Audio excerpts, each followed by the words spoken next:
Hi guys, sorry I kept you waiting. I'm having a few issues. I decided to rip back, so I was doing colour stripes, but I decided to rip back that do colour block for timing, and it's taking a little longer than planned, so it's making me late for all of you guys. Because when I picked up the stitches to put back on my needle, I wrapped this thread around the needle because I'm clever like that. So I've just got to pull it through. So sorry to keep you waiting, but today we're just going to sit and do some knitting. We're doing my broomstick lace. I'm wearing the crochet version. I was going to wear it for the stream so you can see what I'm doing, but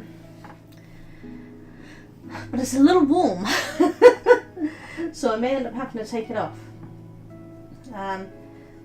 So this is my own pattern, and I'm just basically doing a test run on it. And I just want to check I got the math right. Duncan is doing the DK version and I'm doing the 4-ply version of it. This is the 4-ply version of the crochet one, and this will be the 4-ply version of the knit one. The DK version of the crochet is already done. Duncan's done that for me, but he's still working on the knitted version. The aim was to have this ready for the Sotheby yarn over, but that is fast approaching and I'm not sure I'm going to have it done in time, so we're just going to have to wait and see. Honestly, this might have been easier if I just cut it.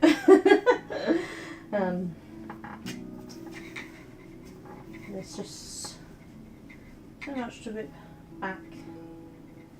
I think I'm going to take the needles out and rip this back even more. I think it's just going to be quicker to do it that way. Because holding it with the needles on is a pain. So let's just rip it back and start fresh. But this is the thing with test knitting. I test it, I decide whether I like it or not, and I rip it back. If I don't like it, we rip it back and we do it again, because we can with yarn, and that's the bonus of it, you know. Still need to be able to sit further back really here, but I haven't been able to work out how to do it yet, so it's still kind of turning around to get to all of the computery stuff, but we'll work out something at some point. I don't have anything shorter for these things to fit it all in, and we can't just move the shelf that's beside it because it's the radiator behind us. That shelf will come out even further and then this table wouldn't fit, so it's a bit of a pain, but we're getting there. So where are we? We are there.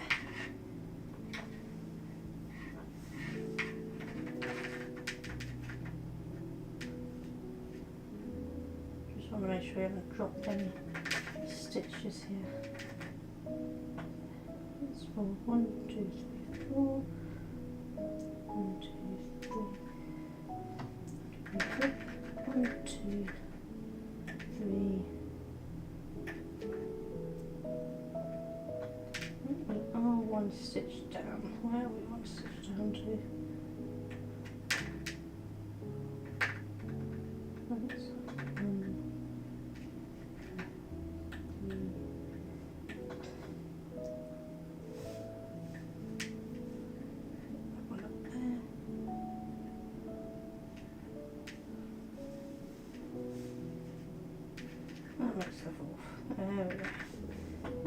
We can just go back through all of these. It doesn't matter if I've got them orientated wrong, because I can reorientate as I go back through.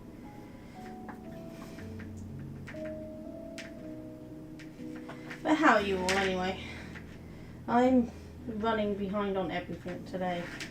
I wasn't feeling great when I woke up, and then I just didn't get as much done as I hoped to this morning, because I had a bath to try to feel a bit better, and it slowed me down a little for the day. So we're a little behind, but we're here. It don't matter. You lot know me by now. I often run behind, but it doesn't really matter. It's not like you all can get here for the beginning anyway. A lot of you watch these on the VODs, so you won't mind. You can just fast forward. I'm definitely going to have to take the crochet version off. It is too hot for that plastic. Way too hot. I don't know if we've got our heating on because it's not normally hot in here, and I was freezing cold earlier, but now I'm really hot. Hoping you can all hear me alright anyway. It'd be handy if someone, whoever's watching, if you don't mind de-lurking for a second just to check, let me know if you can hear me. That would be lovely. And we're just gonna pop this up here because it's too hot to wear. That is not very neat, but that doesn't matter. We'll worry about that in a minute. I'll tidy that up in a second. The lighting isn't great on the main camera. It's never good nowadays. I don't know. I think the camera just is getting old and it doesn't cope with the lighting anymore. The new camera, as you can see, this camera is much brighter and much better.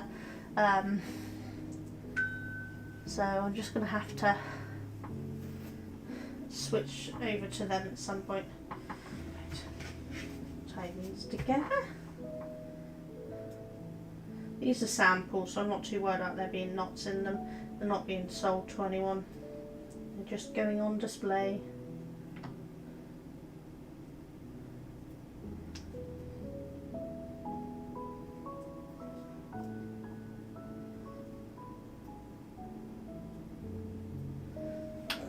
Scissors. So you all been up to today anyway? Anything fun? Got anything nice planned? Mother and Sunday coming up for those of us in the UK. They haven't got anything nice planned for that. I'm going to see Mamma Mia in the cinema because for some reason they've popped it in the cinema, and it's in the Everyman Cinema, which is a really nice cosy one. It's not the cheapest to go to, but it's worth every penny. So Duncan's taking me along to that. And then on Monday we're doing a late Mother's Day meal with the family. So all my boys are together and we'll actually be able to do something together, which will be really nice because we don't get to do much together. Right, let's fold this out neater. There we go. See what that is then, can't you? Hopefully. How's that? That better? Yeah, I really wish this camera was my main camera. This one here is so much better quality and lighter, but not much I can do to do that. Look, see my fat gut now. But never mind. I am just going to open up on my phone and check that you can all hear me.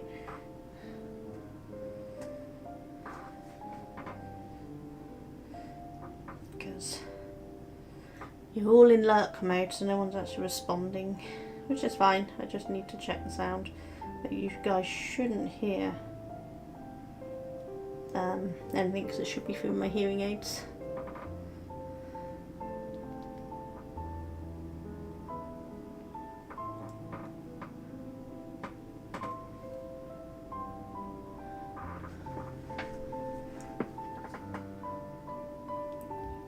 Oh, hi Cheryl. I can see that you have actually responded. Why is that not showing on my chat screen? Sorry Cheryl. It's showing on the YouTube channel, but it's not showing on my chat screen here. What's going on here?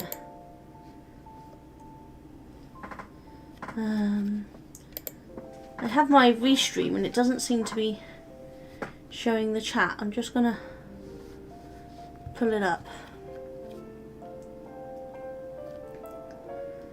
It is showing, it's on there, and both live, so I don't know what's going on there.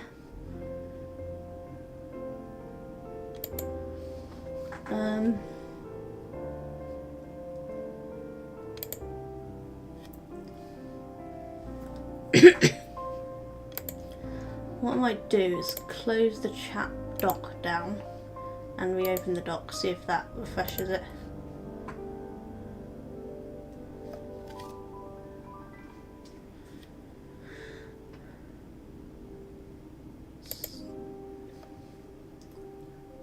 Why is it? Okay, Restream doesn't seem to be acknowledging my YouTube for the minute. I don't know what's going on.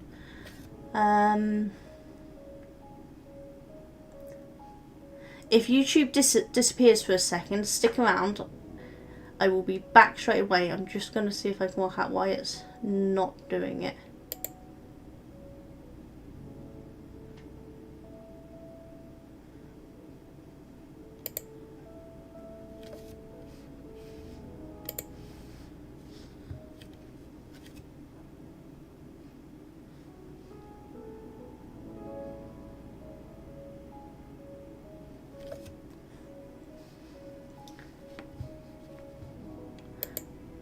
Okay, so I think it's now acknowledging things. Cheryl, could you just type something in the chat again for me a second, see if it pops up on my Restream chat?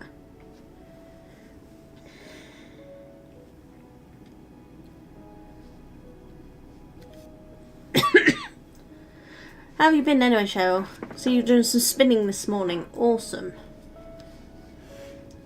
What I might have to do is switch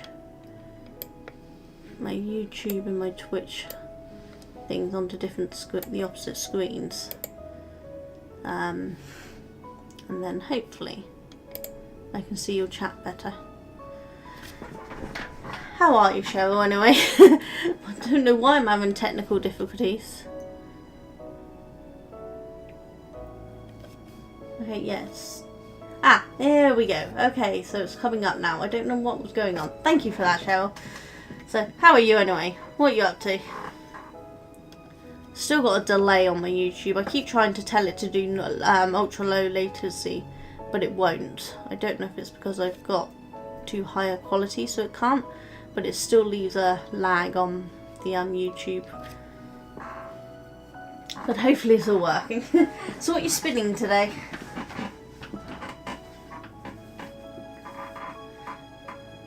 Been busy quilling and sewing. Ooh, nice.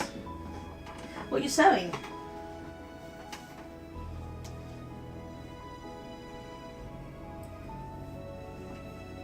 I have a bunch of fabric here to do some quilting on, but I still haven't got around to doing it. Right, I'm going to leave that side. I'm going to move that up a little so it's not quite in my way. Try there.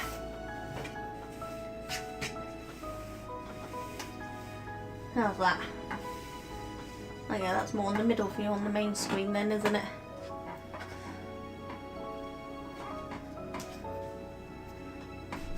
Yeah, there's a delay in it coming to my Restream, but it is coming. So I saw it pop up on the YouTube screen over there before it come over here.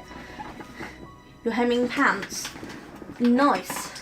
I have a whole bunch of stuff that I'm supposed to rehem because I don't like things too tight around my neck. So I've hacked them and I'm supposed to be putting a new hem on them. I haven't. They've been waiting for years. At this point, I'm not sure they'll ever be done. I'm terrible at getting it done. Right, let's stretch these back out because they've got a bit small. There we go.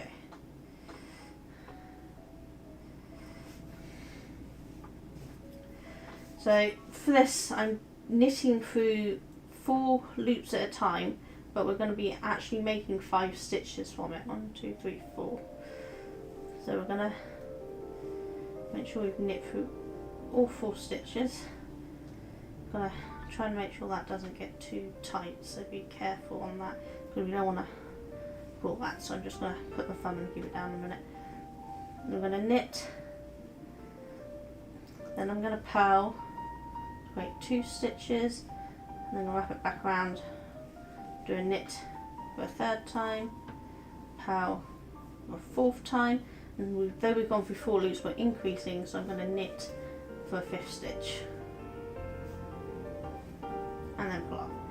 And that's created 5 stitches in one, which hopefully you can see. I don't know how well you can see on that. I might need to zoom in a bit more on that upper camera, but I can't do that because I need to stand on the step ladder and that's not something you want to see because I will bust myself. I'd really like this one thing, but I can't move the camera over any further to make it the main one to see. I could sit further over that way, but it makes it in a bit of a pain. Getting a few things ready for a quilting retreat that starts on Friday. Ooh, nice! Oh, have a fabulous time. So do you get to, like, is there projects that you do, or are you all just going around as a group of friends and taking your own projects, or is it set projects at the retreat? Because that sounds amazing.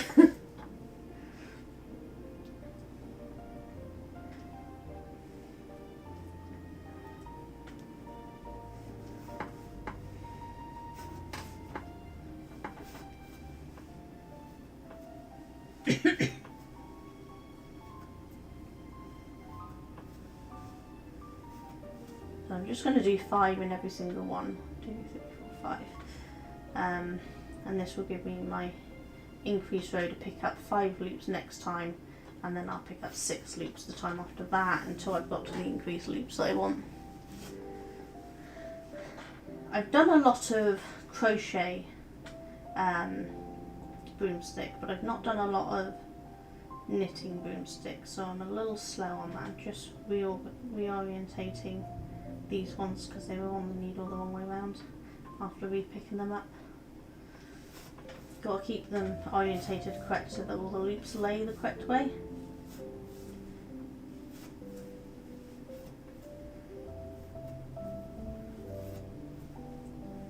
So I'm counting in my head, so it's quite hard to talk while I'm counting. This is the first one you're doing? Oh, please let me know how it goes, because that sounds amazing. I always wanted to do one of those craft retreats or craft cruises that you can get. They look so cool. But I'm not sure I can convince Duncan to do that with me. We said we need to find somewhere that has something he'd enjoy doing, like paddleboarding or something, and have craft stuff for me all in the same place. But I'm not sure whether we'd find it. Though he's getting very into his crafts now, but his is more woodwork, and I'm not sure there's a craft retreat that does woodwork, you know. But you never know, there might be.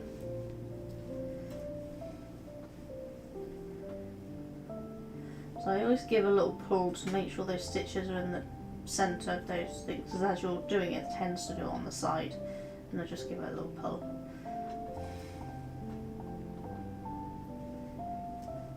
I hope the music volume's okay for you guys. Also hoping that they kept the descriptions so the music's credited. I did check and it was on there, but Twitch has a habit of taking my stuff away from me and changing categories, which is not good.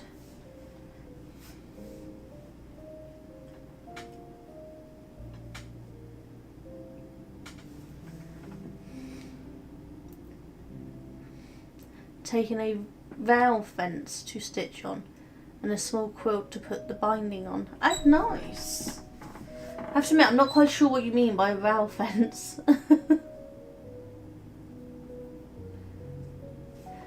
But sounds fascinating. I really hope it's a really good time for you.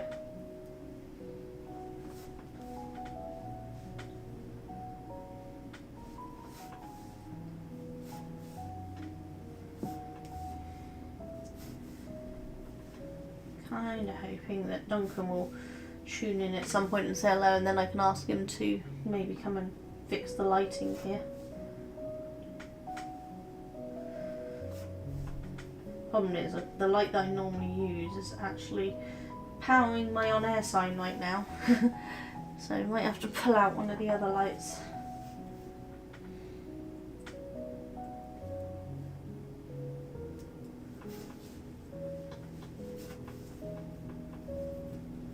Should have been more organised and checked the lighting on the top camera, but I didn't, because I'm not organised today.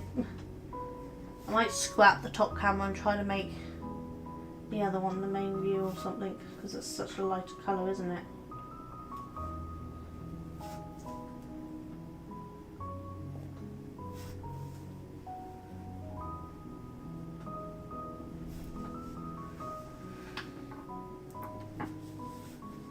Oh, it's the name of the quill pattern. Ah, I'll have to have a Google, check that out. That's fascinating. I am gonna attempt to switch cameras out a minute.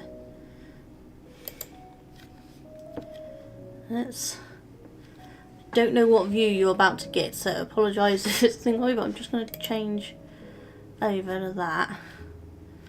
Let's make camera, nope, not that one. Camera 3, let's make that the main one.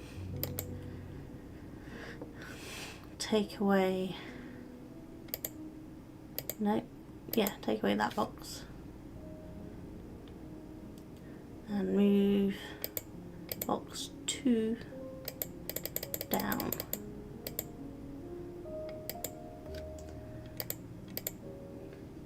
Move box 1 over.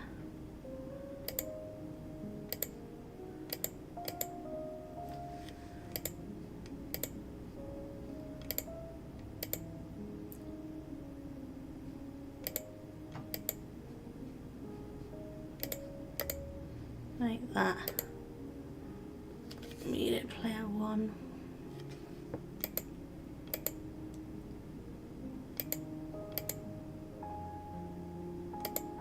Okay, why is that showing the wrong box there?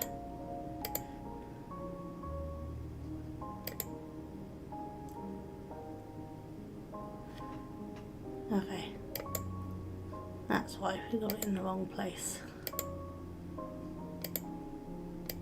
Box 3 we need to move.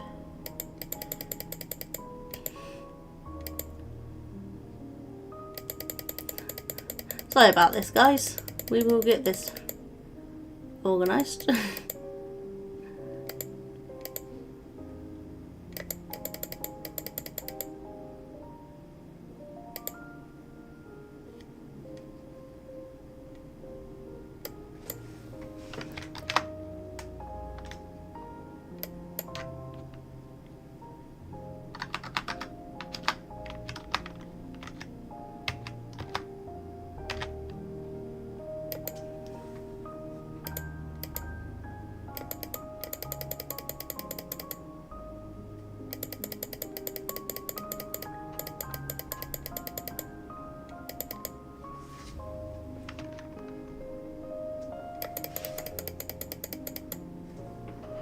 My num lock went off again, yeah.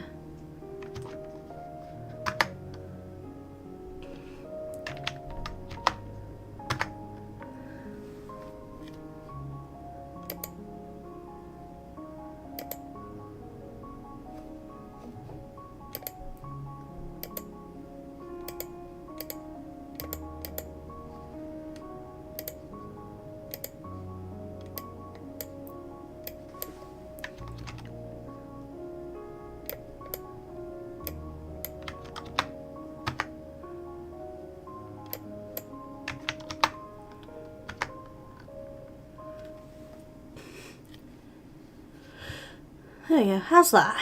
Does that make it look a little better?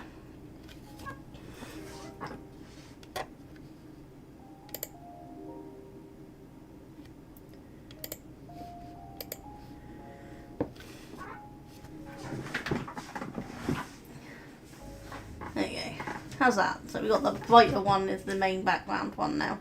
Means you're seeing much more of me here, but never mind. You can see a lot more of my mess, but I think that'll do. Does that look alright for you, Cheryl? Better to see the bright one on the main screen and the not so bright one on the bottom now. You'll have to excuse the mess in the top corner. I can't do it on the camera and look. But anyway, it's my sewing box stuff down there, my puzzles.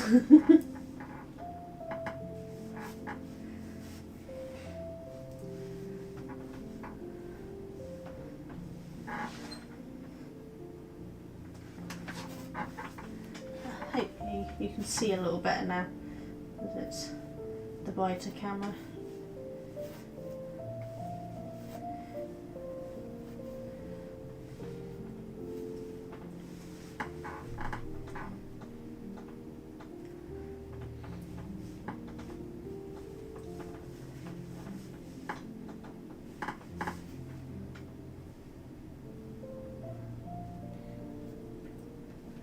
Hi Bizzle! How you doing? I've been having some technical issues and some camera issues and it's not been going well. So about normal for me. 1, 2, 3, 4, 5.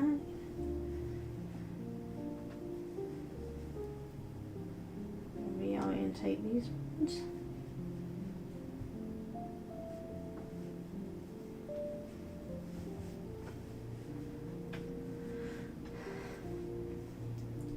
Got to chat while counting, which is not my best move. Should be simple because I'm only doing 5 in each stitch, but I get lost track easy enough. What are you up to today, Bizzle? Anything fun?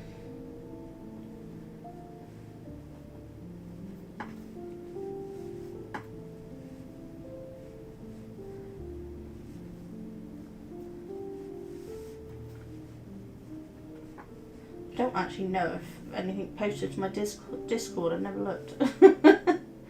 1, 2, 3, 4, 5.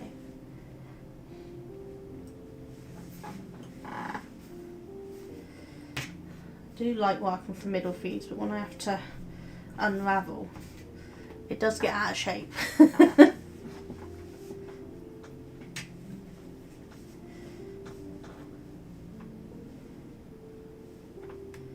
But the aim was to have this pattern wrote and released ready for the next wall show, but I'm not sure I'm going to get it done in time. But you know, it's not the end of the world if I don't, but it would be nice to, because I know there's a few people waiting for it after my wall show in December. But I took so much time off because of being sick that I haven't had as much done as I would have liked.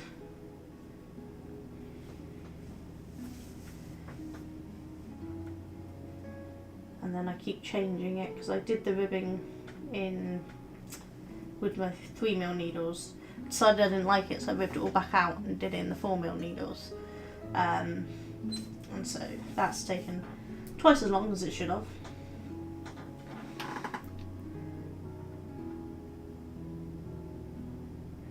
You're doing consultancy work on a 930,000 row spreadsheet. Did I read that right? 930,000? Because, that's insane. I have enough trouble with my basic spreadsheets. I've got some database and spreadsheets for my stock and my shop to keep track of all that. That's enough. And it's nowhere near that in any shape or form. I really don't like the admin. I tend to get my nephew to do it for me. He likes admin, he offered to do it. I don't even know how you keep track doing that.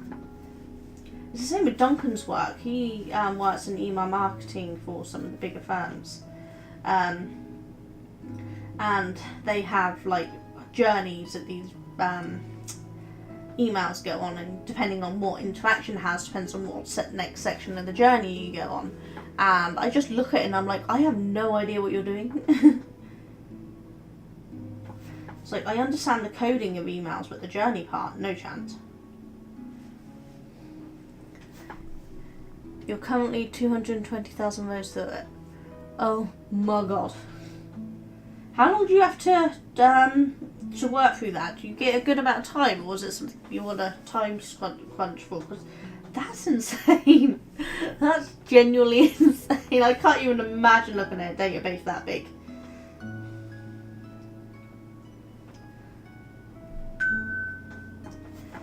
And I forgot to put my watch on silent again. I'm gonna have to put it on silent.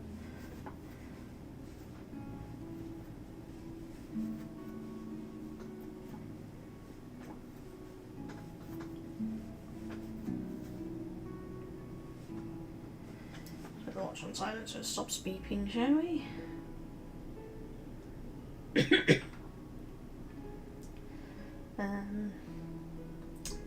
Should we put it on Do Not Disturb as well, just to be safe?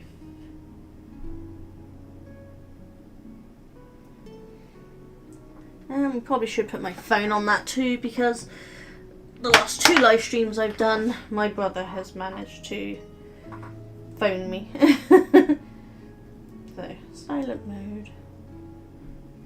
There we go. Now hopefully nobody will keep dinging me while I'm here. We've had it about a week, no deadline as yet, and I've been doing other stuff as well. Oh, at least there's no major deadline. But that, I think I'd cry if I looked at a database that big. A spreadsheet that big. Just no.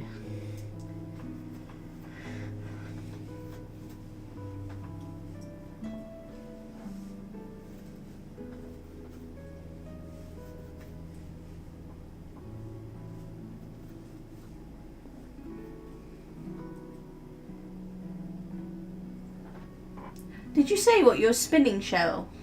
I can't remember if you said it at the beginning when I was trying to sort things out, if you said what you were spinning with. I'm good at dealing with mass data. You must be very good at dealing with mass data. I definitely am not one good for mass data. I like my nice little neat database that I have and spreadsheets I have for my business, which is nice and simple. You know, it's just products, prices, where I sell, how they paid. That sort of thing, and colours, sizes, all that sort of stuff, and that's it, and that's plenty. No more than that, thanks.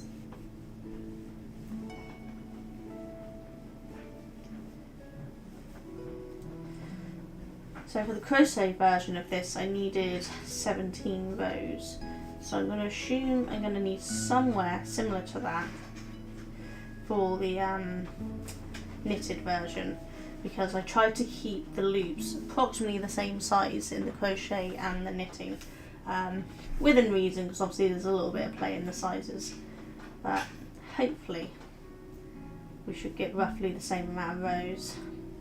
But I don't know how much yarn it's going to use. Crochet is quite a yarn eater, and surprisingly this stitch can eat quite a lot of yarn. So I don't know how much we're going to use, which is why I have to do all these test runs of the different sizes so that I can work out and calculate the yarn's usage for them all.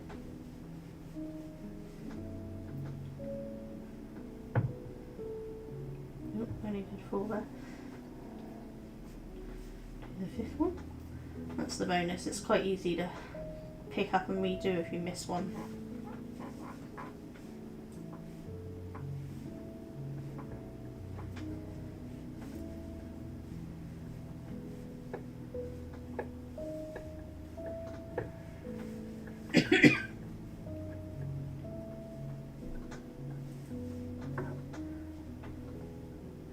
Still working on the green Falkland. That is such a pretty colour, that one. I'm still highly jealous of just how beautiful and even your drop spindle spinning is. Mine is not like that.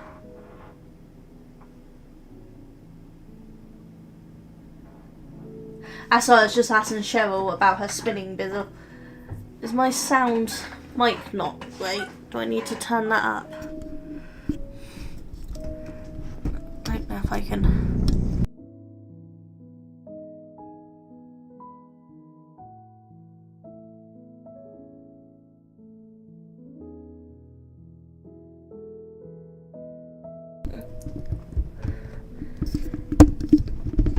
No, I don't think it's going to come any further forward because of the position of it. I've got it wedged between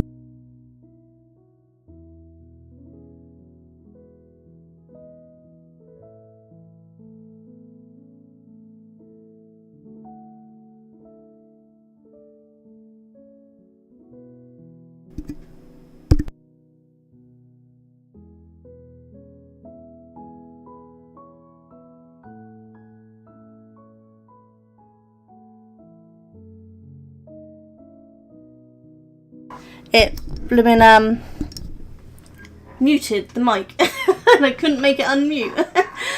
Yeah, I'm on YouTube as well. I always simultaneously stream to both. I actually have 2 YouTube channels, so Thursdays I stream to my craft channel and Tuesdays I stream to my game and puzzle channel on YouTube, but all of it's done on the same Twitch. Oh look, and without foul, there's my brother calling me again. shut that off. I'm on Do Not Disturb, so I don't know how he got through that. But with that found, my brother seems to have rung me on every live. He rung me on Tuesday's live, he rung me on last Thursday's live, he's just rung me on this Thursday's live. It's like he doesn't know the schedule. It's the same time every Tuesday and Thursday. And I tell him every Tuesday and Thursday I'm live. And he continues to ring me on it. So I don't know.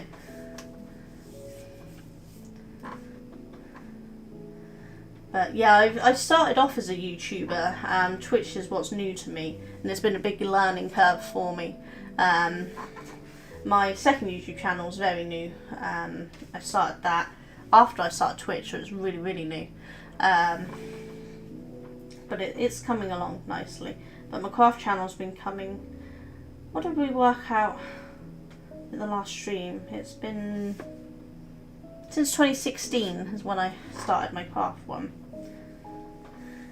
And I did stream on YouTube for a while, but it's a very different setup than Twitch, so it's been a big learning curve. And I still haven't got Twitch up and running. Cheetah was very kindly offered to help work out what I'm doing wrong with the alerts, but I keep forgetting to take photos and send them so you can see what I've done. I need to show him what I've set up so he can tell me what I've done wrong for those setups. Is the sound any better? I don't know if I can turn the mic up any more than it already is. No, I think that's as high as up. Problem is because I've had to come so far forward for this table, my mic is behind me there, which is why I need to get this table further back. So I've got to work out how to do this. Because before I had my mic on this side of my screens, but it meant the face camera was way over the back, and then that was in the wrong place. So, but I can't fit the mic and the camera in between the screens together in one place. My setup is quite ridiculous. I just don't have enough of it all.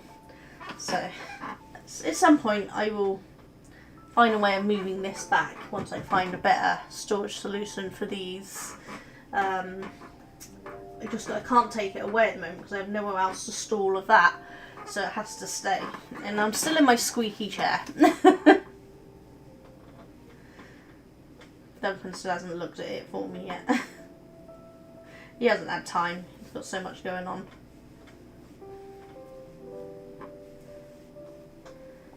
Because he works full time, and then evenings and weekends he's out in that garage wood turning to make all my crochet hooks for me that I sell, so he doesn't have time for much.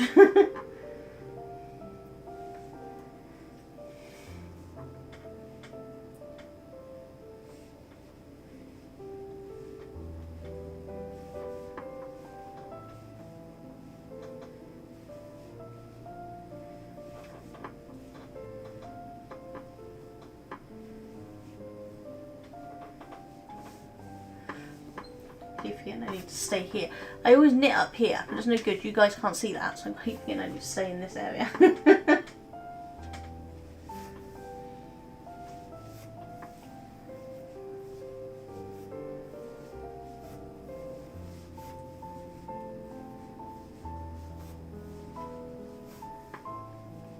I was tempted to just have my camera down on my desk so I'd be in front of it all, but there's so much stuff on my desk. Not clutter, just between keyboards, mouses, drawing tablets and vision boards and things. There's not a lot of space to manoeuvre. So you would have just seen a whole load of clutter in the camera instead of crafts. Because I've got two new cameras, that's why this one that we're now using as the back is so much brighter. You can see the shadow of it down here. It's much brighter because it's a better quality camera than the up one that's, as you can see, is a much duller colour. We were actually surprised how good these other cameras I got. They're just webcams, but they're HDMI ones, so I can put them in my vision mixer, so I can use the super source to get all these multi-views. I know I can use OBS to do those multi-views, but I got more play with it if I do it in the vision mixer, so I do it in there.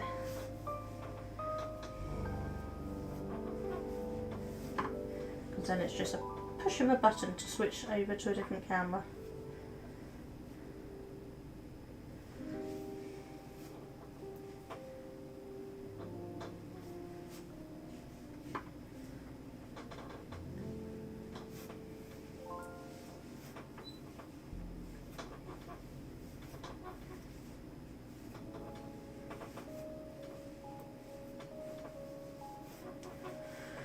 Yeah, I was originally doing this as stripe colours. Those who have watched my catch-up video would have seen I had stripe colours, but due to running low on time, I decided I'm just going to do block colour. So I'm going to do a whole skein of this colour, and once I run out of that, I'll do a whole skein of the turquoise colour that I was using, and then if I still need more rows, I have another ball of this colour yarn and a ball of the turquoise, so I can do a secondary colour of each of the blocks, if that makes sense.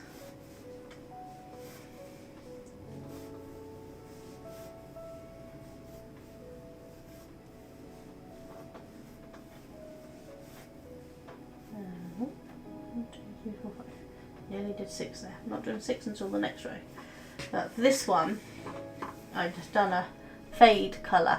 So I changed, these were 20 gram mini skeins that I just changed over into each, and then added some more bright colour at the bottom from a different fade set, because I needed some more and I didn't have any more of this one.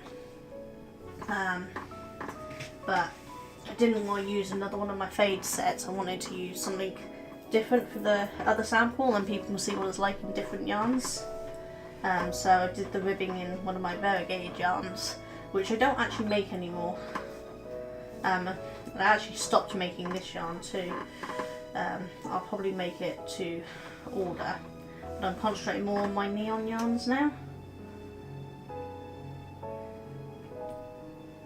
Yeah, the neon yarn's always been my signature, and I was doing too many colourways, so we've cut it back down to just neons for the minute, and then I'll consider breeding in some of the other colours at some point.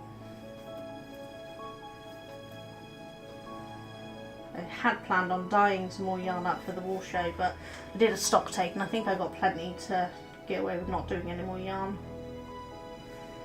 Just for this wool show, and then I'll dye up for the next wool show.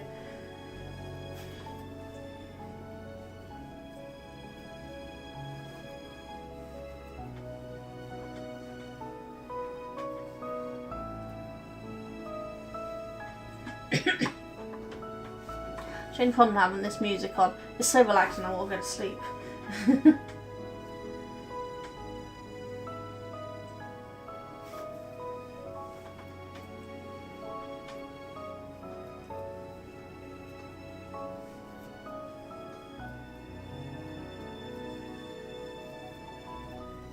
It's quite funny because the crochet version, I needed a 20mm knit needle to create those loops.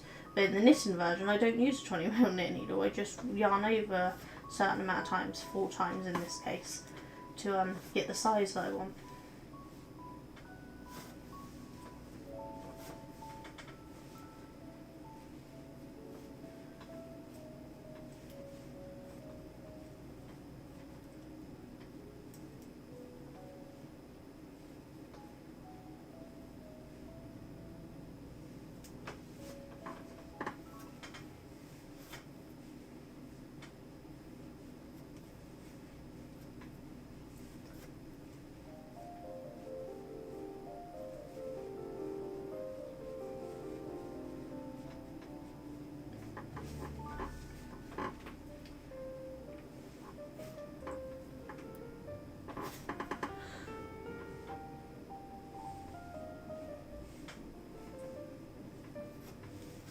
Been working on the DK versions of the socks too, ready for the patterns, because I've already got the 4 plies all wrote up. They've been up for sale for a year, but I've decided to do a DK version of each as well, just add it to the pattern so it won't cost anymore, it's just going to be the same pattern, just have 2 different lots of yarn, so you can make it with DK yarn or 4-ply, just like I'm doing with this. I'm trying to do all my patterns with a DK and a 4-ply yarn, so you can pick which size you want to do, and that should then suit most people's favourite yarn then. I mean, obviously I'd love it if they bought my yarn, because they're all designed with my yarns, but my yarn is a luxury yarn, it's not the cheapest of yarns there is, so if I could just make it available for most people's yarns, I think that's quite good.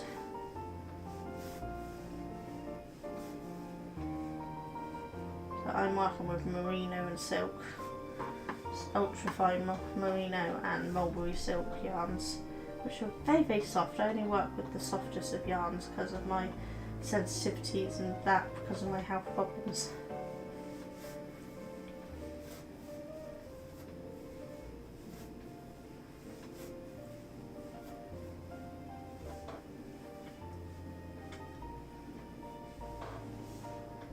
You'll post what's done and what you've left to do so you can see what you're doing. Yes, please, Cheryl. Yes, please. Post it in the group. You can have a look, see.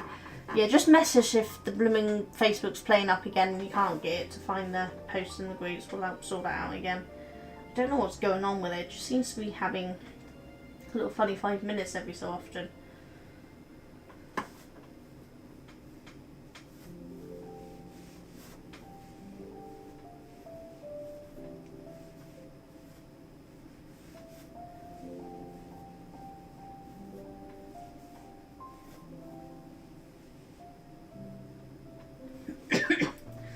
It's like the Instagram has the capabilities to post to your Facebook, and for my craft stuff it's supposed to do that, so they post directly to my craft business page, so I don't have to post in 2 different places, but my puzzle and games, it's not supposed to post to Facebook because that's my personal page, and it keeps posting to it. I don't know why, it's really annoying. I think Facebook and Meta itself just have a mind of its own and does what the hell it wants.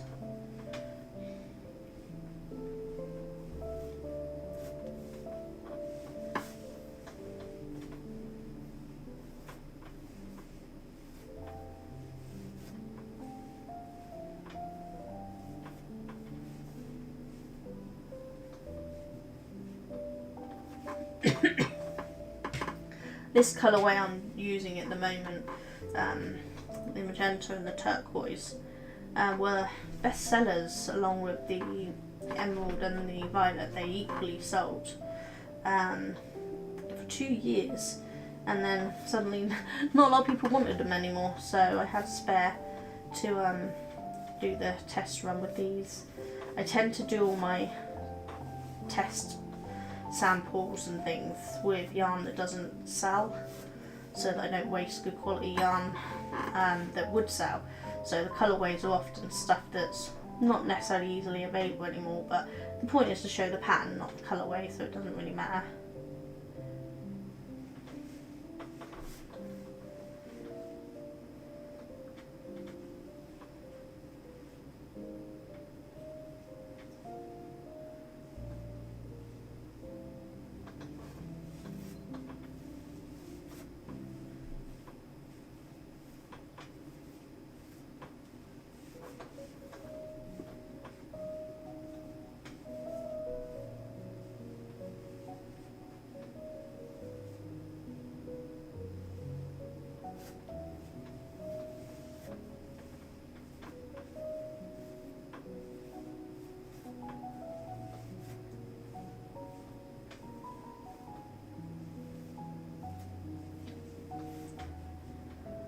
Not being very chatty, am I? It's because I don't know what to talk about. When I'm doing my puzzles or my games, it's okay, because there's obviously got content that I can chat about. But there's only so much I can tell you about the pattern I'm working on. So there's not much else to chat about, really. Don't know if you can see some of the other colours I'll be working with at some point. They're my advent calendar yarns, which I will dye up as custom orders, because there's quite a lot, 24 skeins of colour plus the main skein, so I don't tend to dye them up unless people pre-order them, because it's a lot to have sat around. But I'm going to do some patterns for them at some point. But my customers very kindly share the pictures that they make with those yarns, and some of them are absolutely gorgeous, and I want to make them. I've just noticed, oh, it looks like Seribot caught it. Let's block the person from Restream. These blimmin'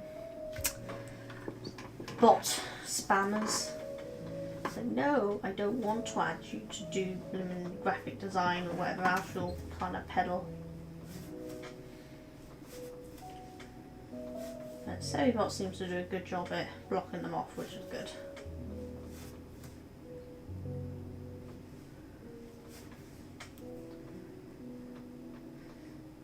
We did manage not to block Cheeto at all on Tuesday. He didn't say anything that offended the bot.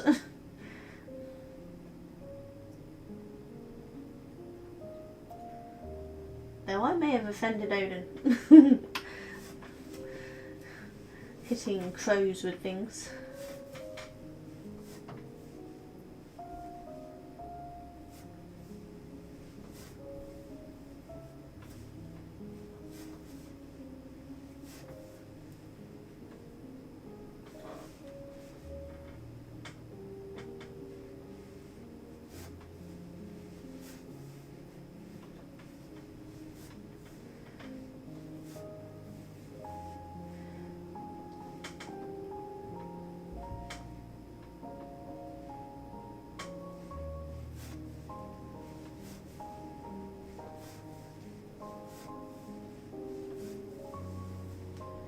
See why a lot of crafting channels have a posture check thing to use on channel points, because I have to keep readjusting my posture. I notice I'm slouching, which is not good for me. I need to reach my drink, which is all the way over here.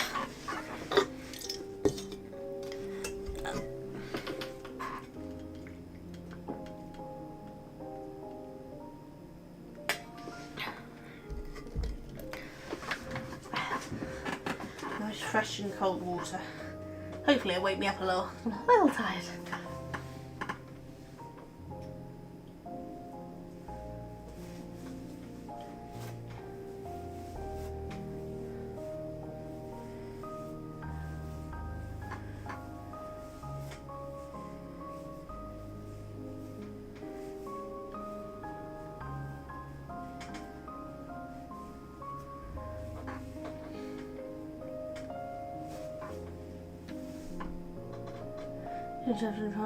Yeah, I'm not affiliate yet, so there is no point redeemed at the moment.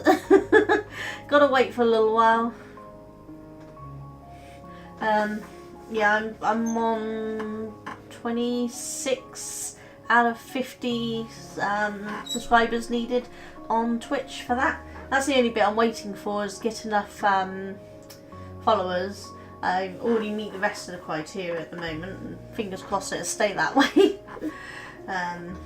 But once it does, I'm going to have things in there like drink and posture checks. I think I need them.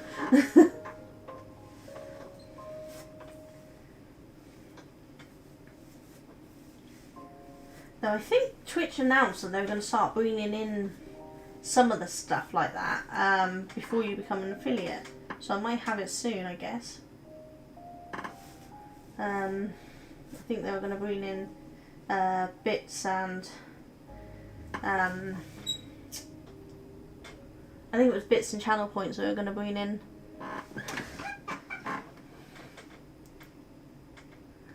I'll get some of Emmy's lots to give you for. Oh, thank you, Bizzle.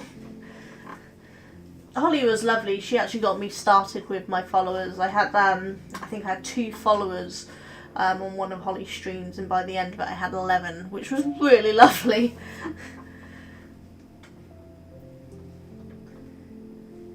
So I go in the streams because I enjoy watching you, or not to try to get people to follow. I just really enjoy doing it because it keeps me entertained. I was so excited to see that Emmy got her goal on her coffee for her chair. Now she just needs to do the stretch goals, doesn't she, for like the cushion and maybe the batteries. I don't know if the second battery came with it or whether she needed a stretch goal for that. But when she starts the stretch goal, I should hopefully be able to put something in. I had to wait till payday before I could put anything in.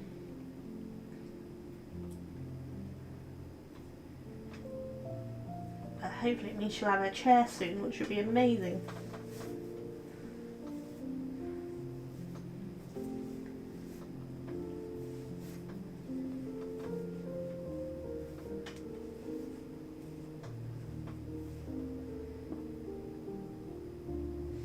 I know when I got my chair, it just felt so good to be able to go out and about again, and not have to pick and choose where I went because of fatigue and pain. So it's going to be fucking amazing.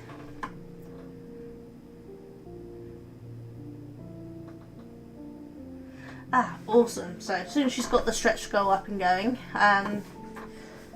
hopefully she'll post that, and then I can go and give her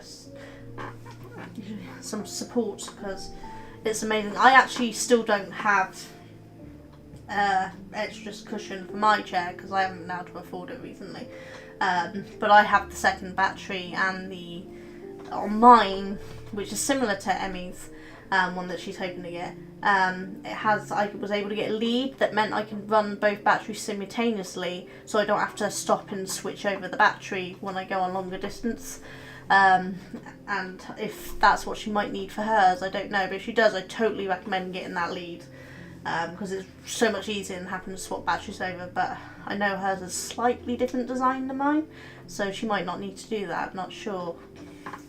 But I think once she's got her extra cushion part, I might have a chat with her and see what she recommends on that, because I could do with one on mine, but I haven't looked into it properly because I don't know anyone else who uses them around here, so I need to. But I've been looking for a phone holder to attach to mine, because you know when you're using your joystick and you're holding your phone, I can't use my phone with my hand because I have small hands and my phone's bigger than my hand.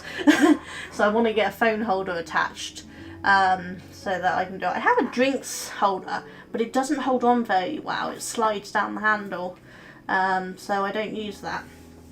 And I have a walking stick holder on the back, which I've attached, but the bolt is really long and it digs into my back, so I need to be careful with that. So I need to make some adjustments on mine. And hers is purple, which is so much better than mine. Mine is black, which is fine, but you know, I'd like a little more colour in it. My one didn't come with colour options, so I'm a little jealous because hers looked really pretty. But yeah, I think they're very similar styles. And I think we get about the same range on them as well, which is cool. Yeah, what I'll probably do is pop it in the in her Discord section actually. Maybe after this stream I'll pop in there and show her the lead just in case she needs something like that. I wasn't sure if she needs to, but I suppose it's worth just popping it in there just in case. And then she can add that to her stretch goal as well, because the lead definitely was a real lifesaver for me. Because it's hard to get in and out and switch the battery over if you're going more than the around 7.5 miles that you get from a battery.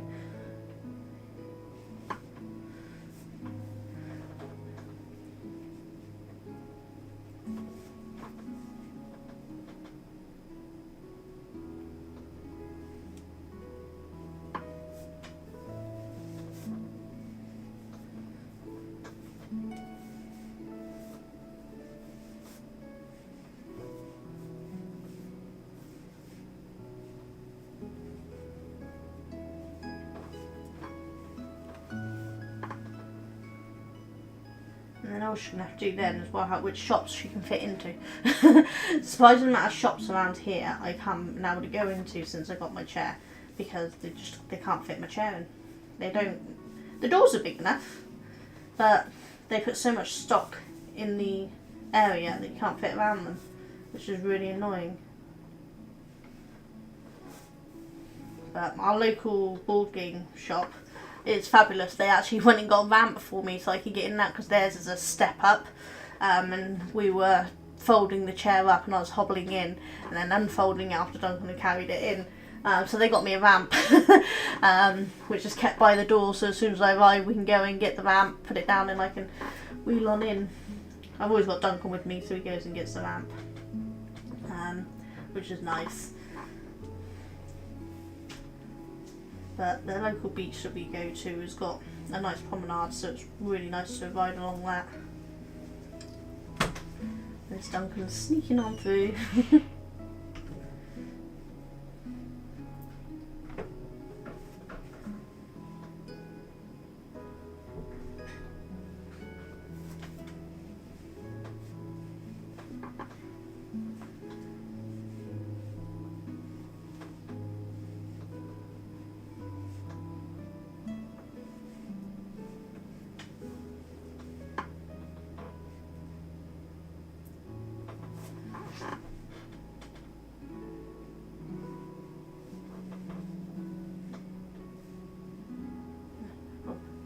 Three for a minute, but I did have 4.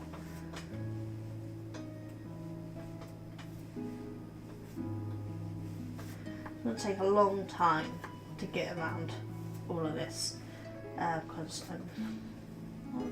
got 260 stitches in here, and I'm increasing 1 stitch in every set of 4, and I've got 65 sets, which means I'm increasing 65 stitches every round of loops.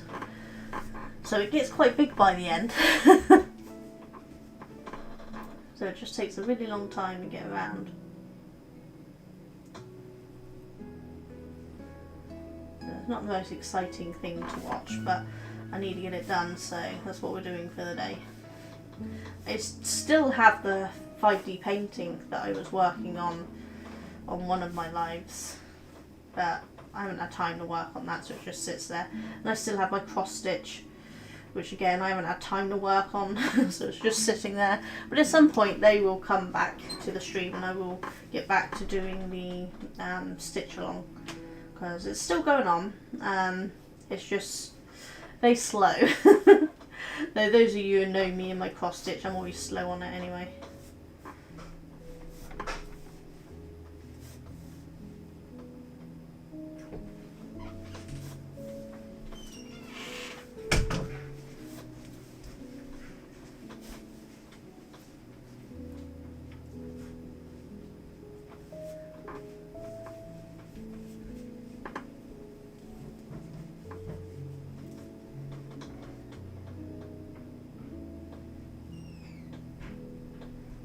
Do you stream yourself, Bizzle? Because I know you're always helping on Emmys, but I'm not sure I've actually seen if you've done any lives.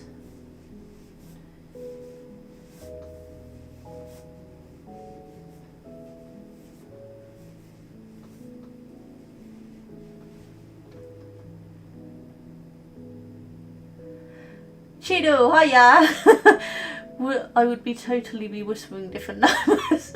My children actually come in when I'm counting and shout out a load of random numbers because they love me so much. They like to torment me by shouting out random numbers. So you just moderate on other people's and then guest on Emmys. So I was going to say, because I hadn't seen anything about you streaming, but I wasn't sure.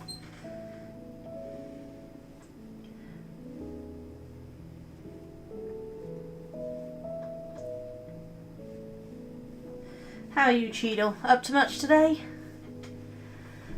Your partner started using markers because how annoying. Yes, I have a lot of stitch markers, and there are times if I'm doing my lace work, I have a lot of stitch markers because the wrong stitch count in a lace work will totally throw the pattern off. Whereas this, it's pretty easy to hide an extra loop or create an extra loop if I miss one, so it's not too bad. You know, in something like this, you're not going to notice an extra loop within a set. But in my lace work, which I don't have any samples here, but I do a lot of lace shawls and things. If I lost count on that, I would have to rip the whole row back, and ripping lace back is really hard. So a lot of stitch markers, a lot of counters on my phone to keep track of what I'm doing, and then I start shouting out numbers if people continue talking to me while I'm trying to count in lace. I only do lace off camera without anyone else around.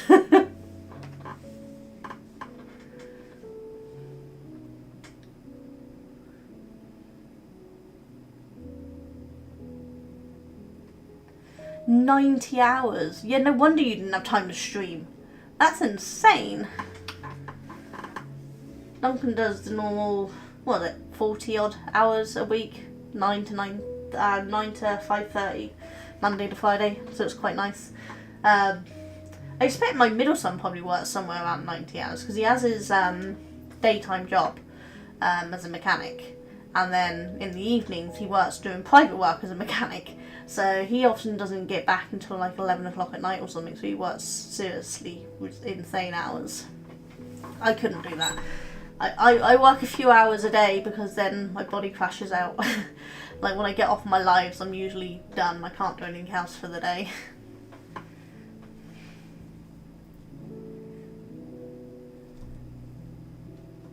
Yeah, it was nice to see you have a little guest on. Even if we couldn't hear him at first. And you were meaning me about crows. I'm never going to live that down, am I?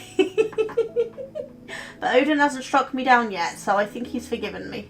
That was actually a really good game, Cheeto. I really enjoyed watching that.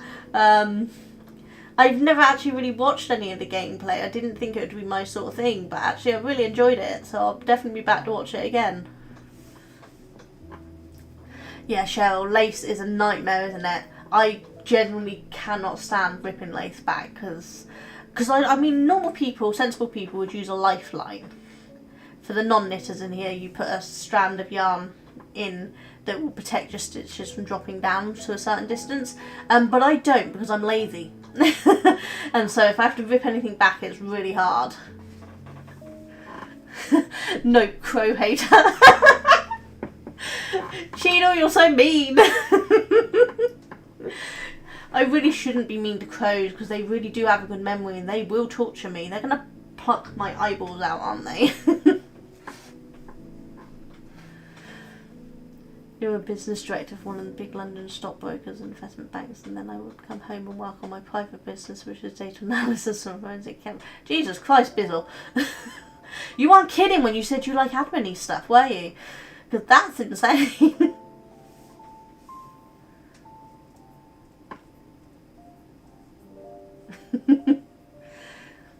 You do not use lifelines either, Shell, so you're as insane as me. It's like you should do a gaze swatch whenever you're doing a project. The only gaze swatches I ever do is when I'm writing a pattern, so that I can give a gaze swatch on the patterns. My own projects, I never do a gaze swatch, which is really naughty because you really should. But oh wow, never mind. It's how you managed to retire at 44. Oh, that'd be nice. I don't think I'll ever get to retire. I have no pension.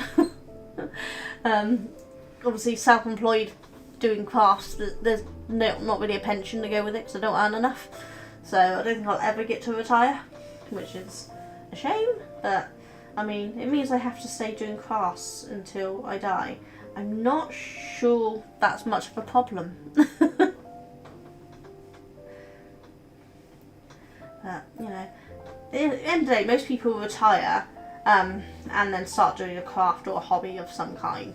And I do that for my everyday living. I mean, I think that's pretty perfect, really.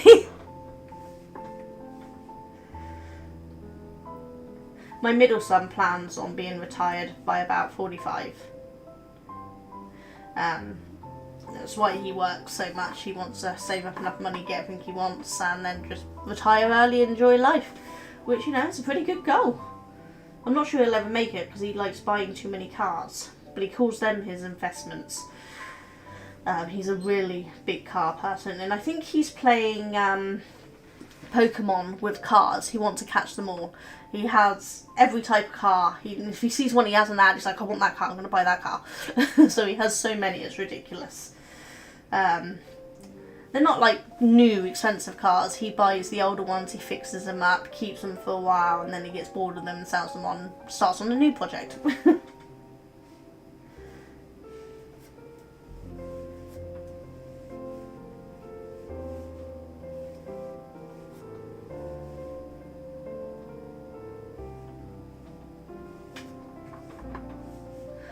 Cars are your thing as well? Oh, nice. I don't know much about cars, but I know what I like looking at, you know? Like, my youngest, he has his everyday run around, which is a Polo. An old one, but it's a Polo.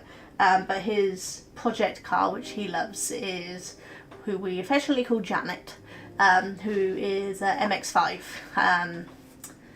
Mark 1 Japanese import sport edition thing, and he absolutely loves that car, and so he's fixing that up. He had it up and running, but it's having a immobilizer issue at the moment, but he needs to get it fixed by April the 12th, I think it is, because he's got it on show at a Japanese car show, so he needs to get a move on.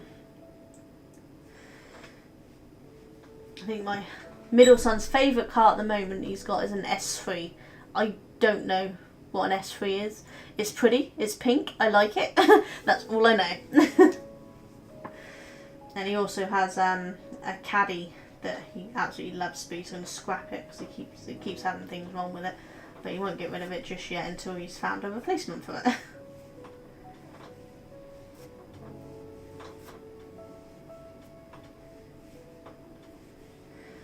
And his project car, my middle one's project car, was a Mark 1. Damn.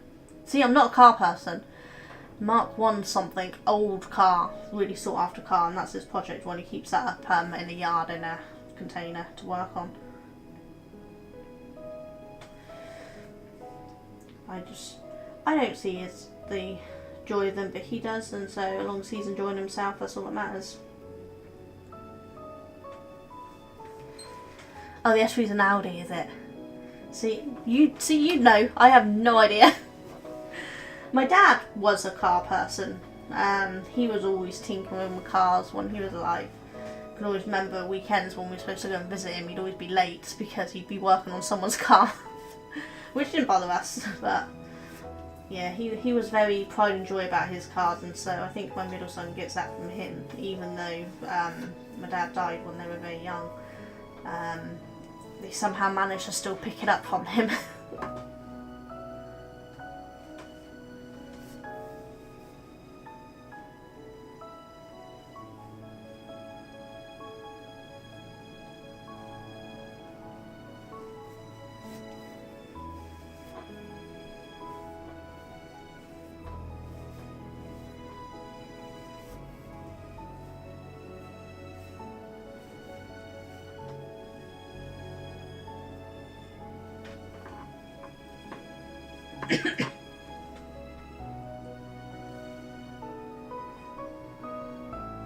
Yeah, somehow my eldest son is the only one who doesn't really care about cars. He just has something that gets him from A to B, and that's all he cares about.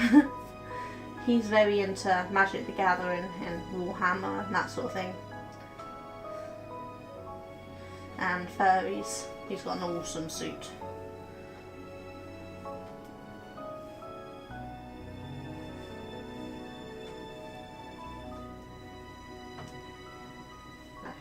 My children all have very different personalities. Okay, so now we've back to the beginning, so I'm going to be just knitting straight for this row. I knit straight for one round and then we start creating the loops on the next round. Some people create the loops at this point, but I prefer doing a straight round first because I just find it more stable. And it doesn't seem to matter, most people pick whichever one they like and they do it from that.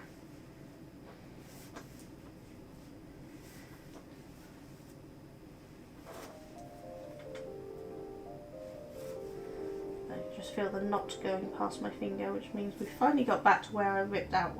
Hooray! Means we have movement today officially.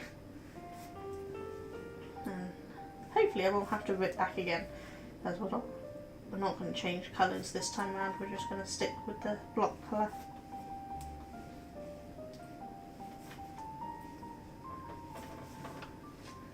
You're about to buy your first supercar. It's been a boyhood dream, so I'm very excited. Oh, nice! What car are you getting? Again, I probably won't know what it is, but it may be one that Reese has mentioned. That's my middle son, so because he's always showing me nice cars.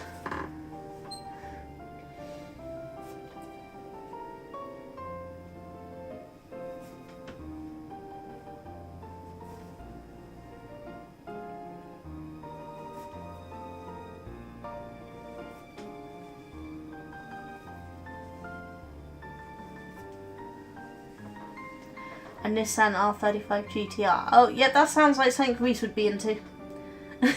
Sounds very much like something Reese would be into.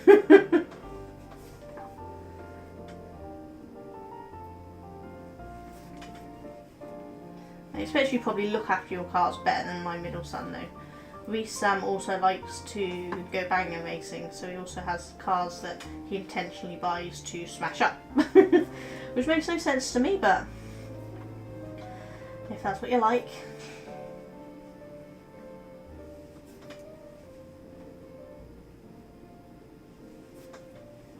And of course they don't call it banger racing, was it track racing or something, but we all know they're going to get smashed up.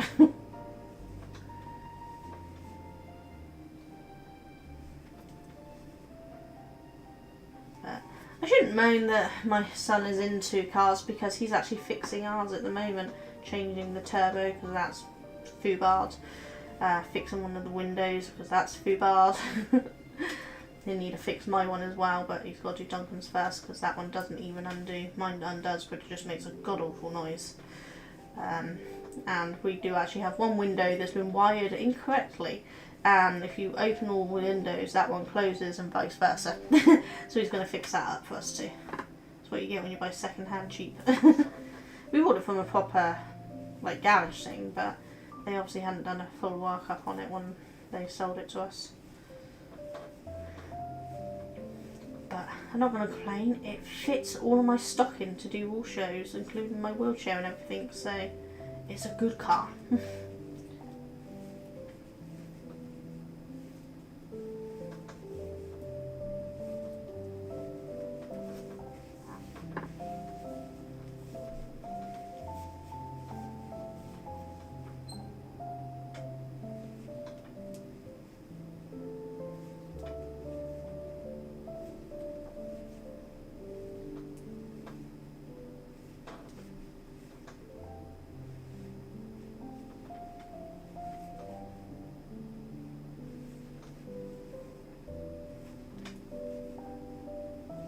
I will send you photos at some point, Cheadle, to work out what I've done wrong with the alerts, but I keep forgetting to take them.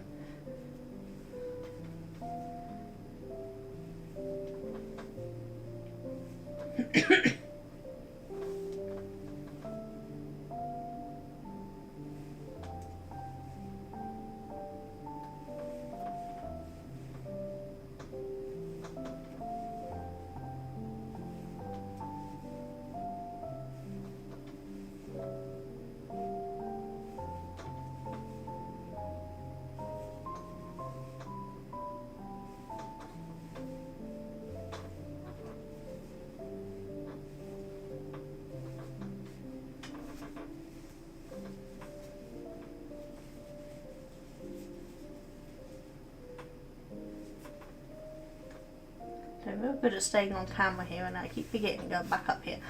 No, down here. Posture check.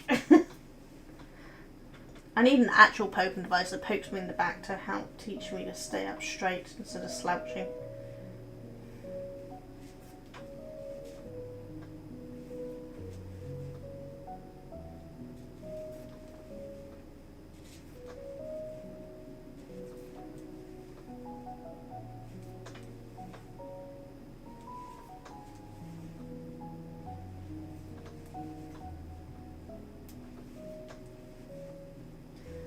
consider a set of this being this one row I'm doing now, that's a straight row, then the loop row, and then the joining row that I did just now.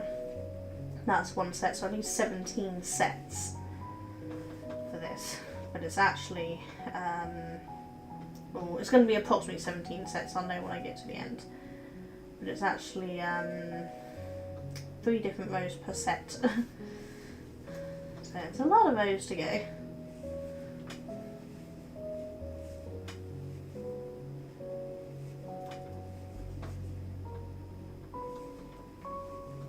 So I worked out, Cheadle, the game that I do have, the 1,000 Doors Surcaster one, is the next one, so I do have the correct one to play on Tuesday.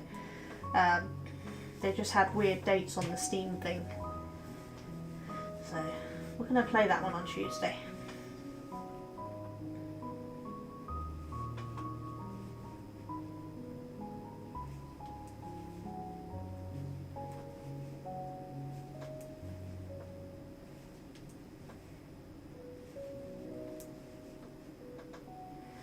Will Mr. Britton be joining you for your next bout of Resident Evil?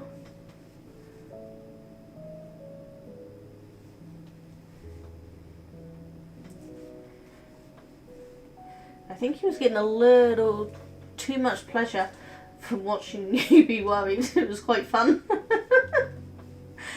It's kind of what I'd be like if I knew what was coming.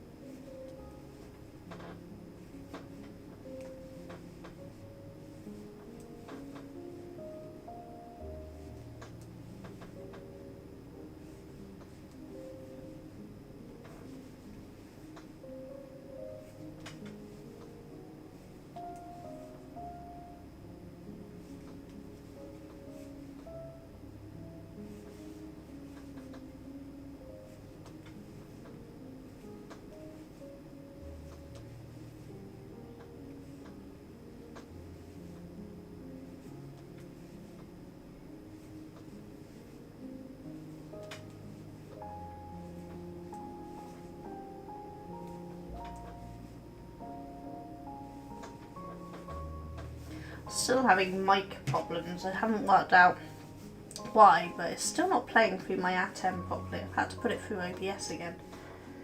It starts working and then after 30 seconds it stops. I don't know why it's doing that. It's really annoying.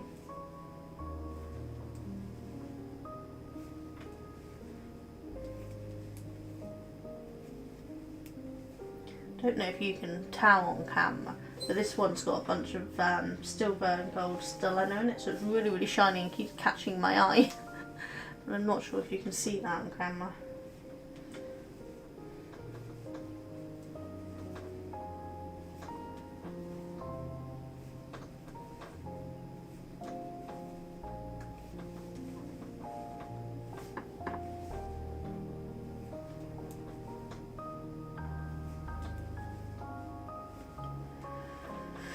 Hoping Twitch has kept the correct category this time.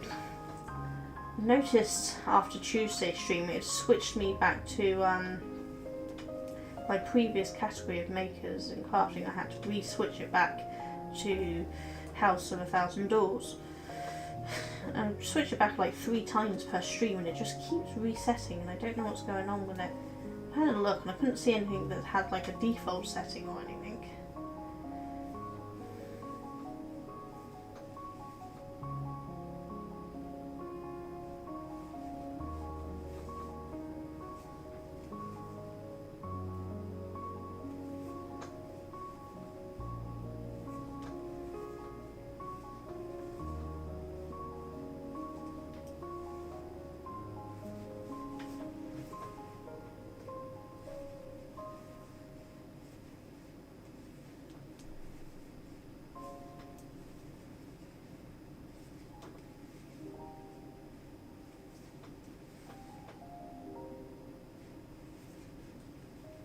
Something I found with these new cameras that I've got, the ones that are brighter, so the 2 new webcams, is they have a much wider viewing range than my old cameras, which is why you're seeing so much of my shelves and why this one shows so much of all of this and all of the stuff down there, which I wasn't expecting. But it means that the larger jigsaw puzzles, the 2,000, 3,000 piece puzzles, might actually fit all on screen now, which would be really good, because previously I was struggling to get the 1,500 all on screen.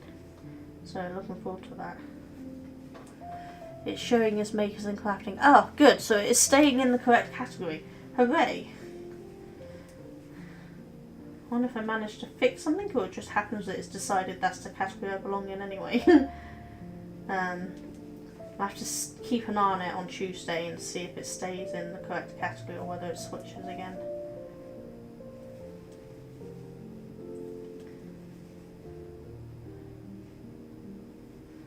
Because today what I ended up doing was going in Restream to schedule and select a category, go to the Twitch backend and the YouTube backend to select a category, and then went to OBS and select a category. So I did it in all 3 places, just in case one of them's triggering the others to switch.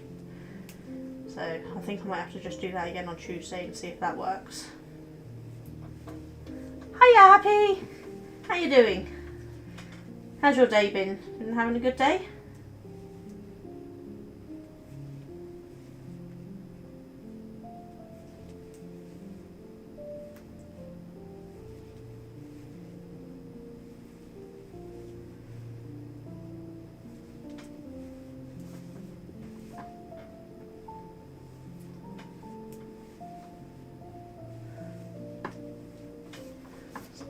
Coming off camera there, and I can't help it.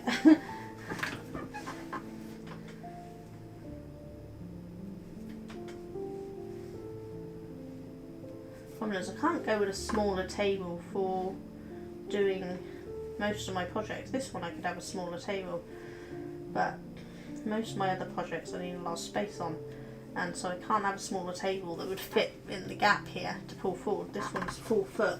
I really need maybe a 3 foot to fit in to go further back, but a 3 foot wouldn't fit all my stuff on, especially my jigsaw puzzle stuff.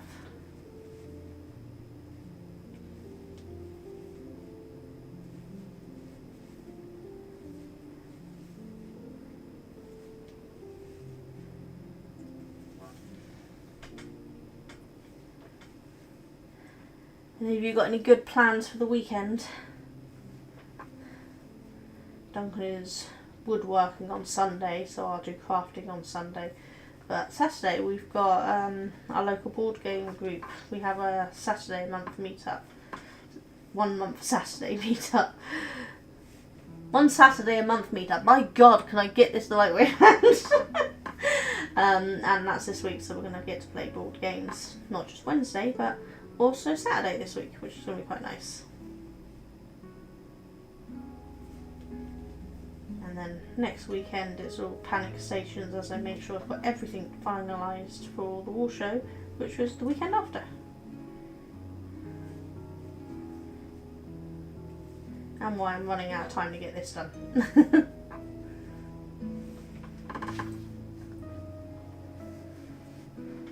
More spreadsheet work, and then maybe have a few beers.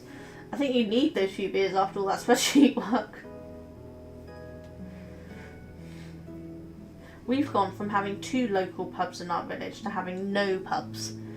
The first one closed down a few years ago, and they said they were going to open back up as a farm shop, and then they didn't do that either, which was a bit of a shock to everyone, because they said they closed down because there wasn't enough customers, but it was always packed out, so they just wanted to turn the place into a big home, I think, really, because it's privately owned, not a chain or anything.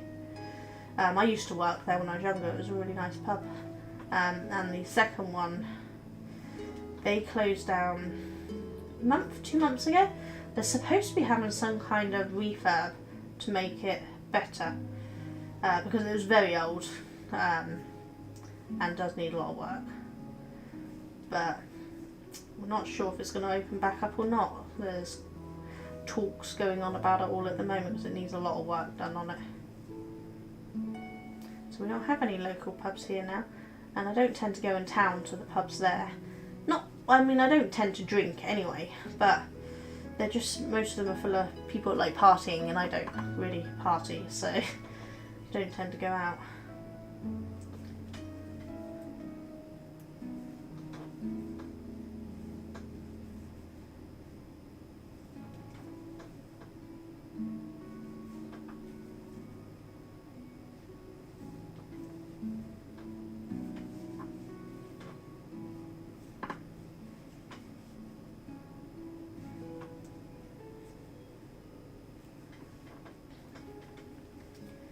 I think for the next craft stream I'm going to try to get the one that's currently sideways but bigger, turn around the other way and use that one and not the one above me, because lighting on that one really is quite pointless at the moment.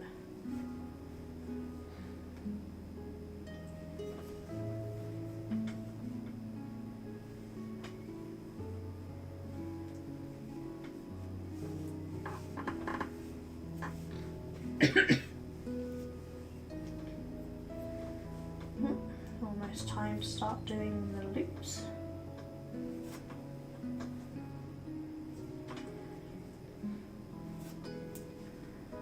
Should really have a marker that marks the beginning of my round, but I don't. I'm just monitoring where the tail end is, and that should tell me roughly where it is. And then I should be able to see it from the stitches.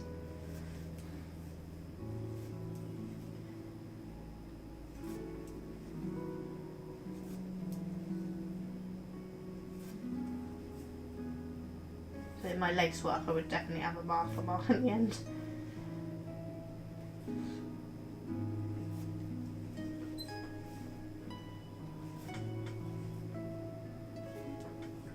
At some point I have a project I haven't shown on camera yet, which is a parasail project. I'm going to commandeer Duncan's giant golf umbrella, and I'm putting a crochet lace doily type thing over the top of it to make it prettier, and then I'm going to use that on my wheelchair, and then people will notice I'm there and not just walk into me and whack me around the head with their handbags. You can't miss the bright yellow umbrella. Right, so we're back at the beginning now, so it's time to create those loops. So instead of just knitting around once, we're actually going to wrap the yarn 4 times. So that's 2, 3 and 4. And when we come back to take that off and knit around in a minute, we'll drop all 3 of them and just keep one of them, so it gives a longer stitch. So it's pretty simple, but again, 3, 4, a lot more stitches to do.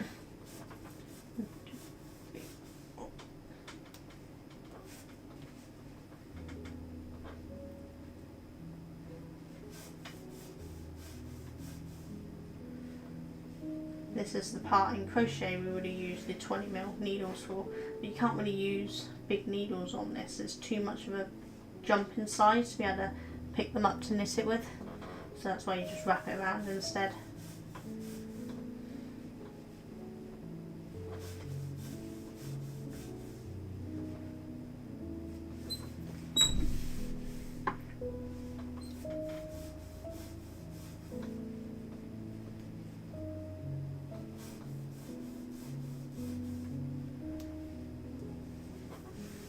Also why I use a slightly bigger cable than what I need, because it allows for all those extra stitches to fit on. You like the colours? Thank you. These are some of my hand-dyed yarns. I don't actually do this variegated one anymore.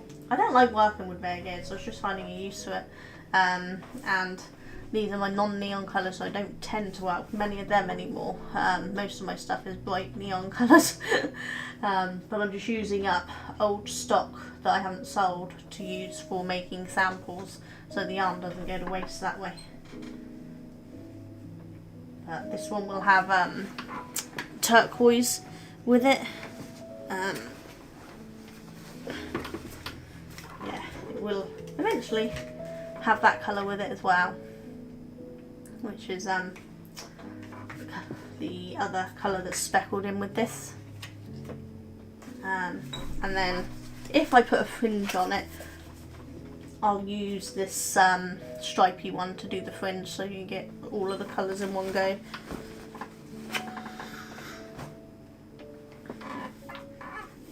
Your eldest is big on violets, purples and things like that. Yeah, these two and the violet and emerald colour were my best sellers for 2 years. So I had a lot of it, and I made a lot of it, but most of it sold. But I just had a few skeins left of each that hadn't sold because it became not so popular. And so I'm using it for samples. So at some point there will be the green and violet colour of this and the separates that will be used for a different project as well.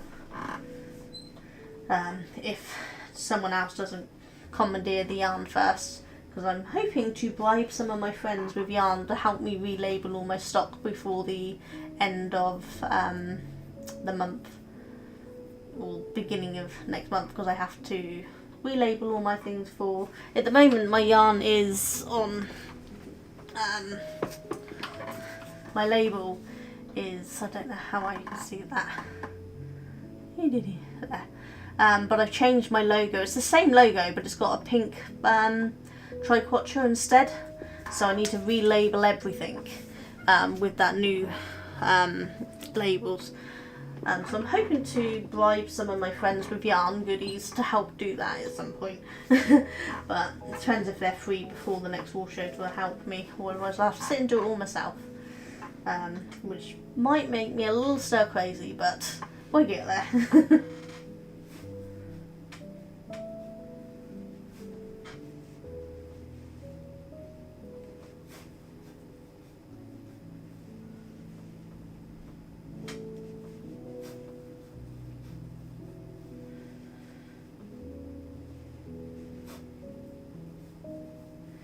The problem is the alpaca yarn is much thinner in skein form than the merino and silk, so we have to relabel anyway to make smaller labels for the alpaca because it keeps falling off,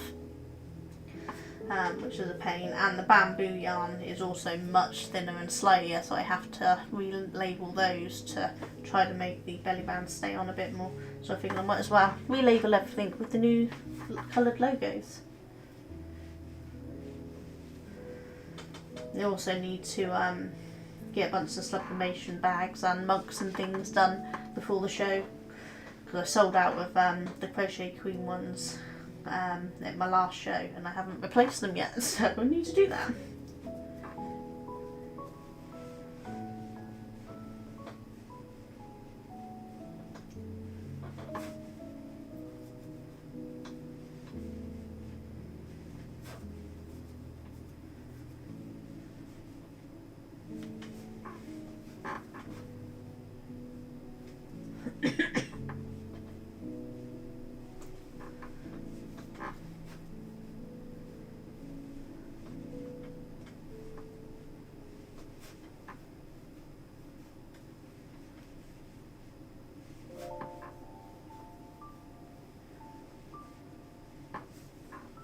So does your daughter do any yarn crafts, or does she just like the colours?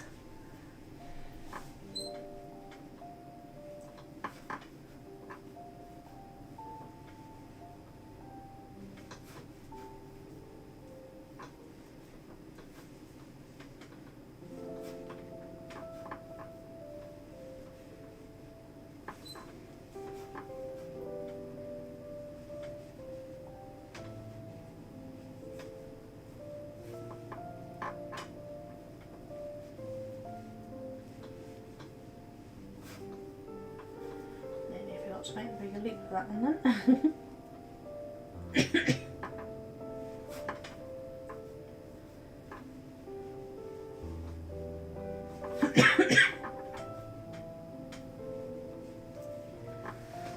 Get a bit of my drink.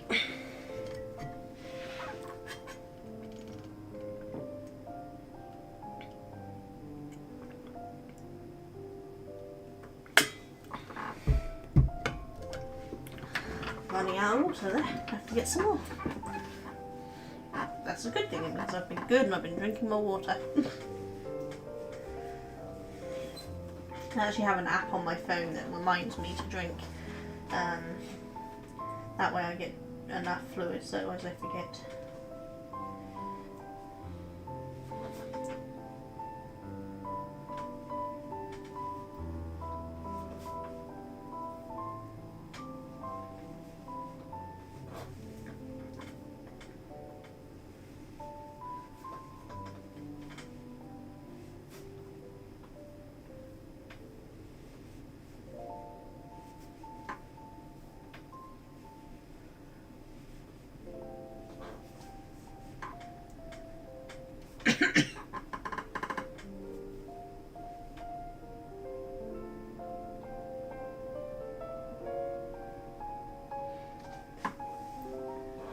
She likes colours, but names related to those. Oh, cool! And she always goes for them. She likes the idea of being crafted, but I think she finds it hard.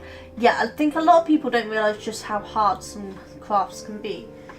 Because once you get the hang of it, it can be quite simple if you understand how it works. But I mean, like crochet for me, I was knitting for years before I learned to crochet. Because I tried 3 different teachers and I couldn't understand what they were doing. It just like gobbledygook to me. Then I finally found a teacher who I understood, and then I never stopped crocheting. I love it. But it took me so long to learn to crochet because I found it really hard. And it's the same with a bunch of other ones because I do so many different crafts. It's like I can spin on my spinning wheel really nicely. But my drop spindle, I put the drop in drop spindle. I'm really bad on it.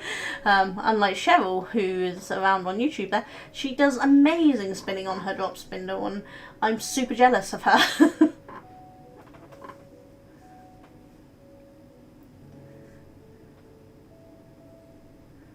She's got a knitting dolly, a French knitter. The little ones that make the eye cord, or do you mean the knitting looms, so the much bigger ones?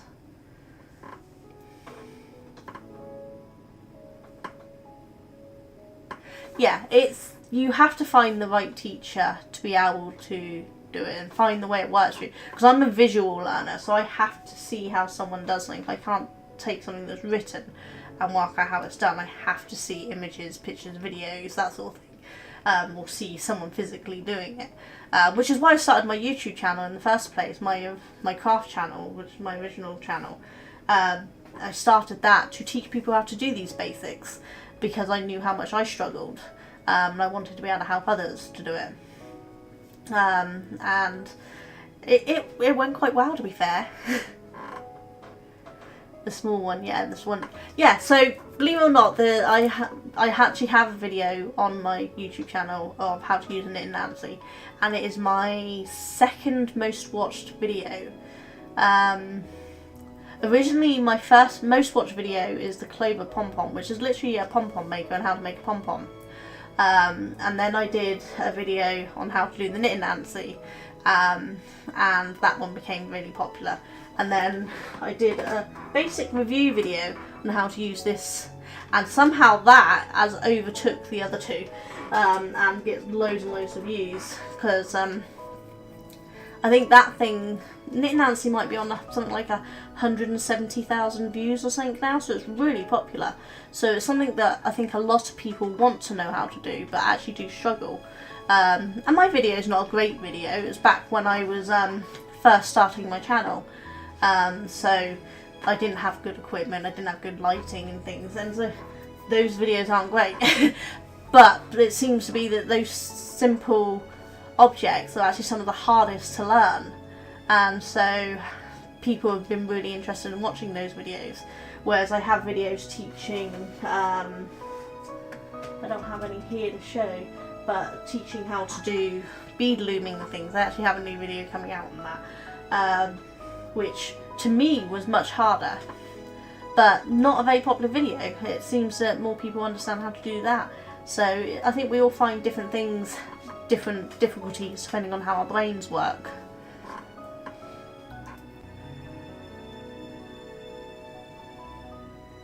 when it comes to fibre arts, I'm self-taught for the most part. There were not many around me to learn from. Yeah, that was the same with me, Cheryl.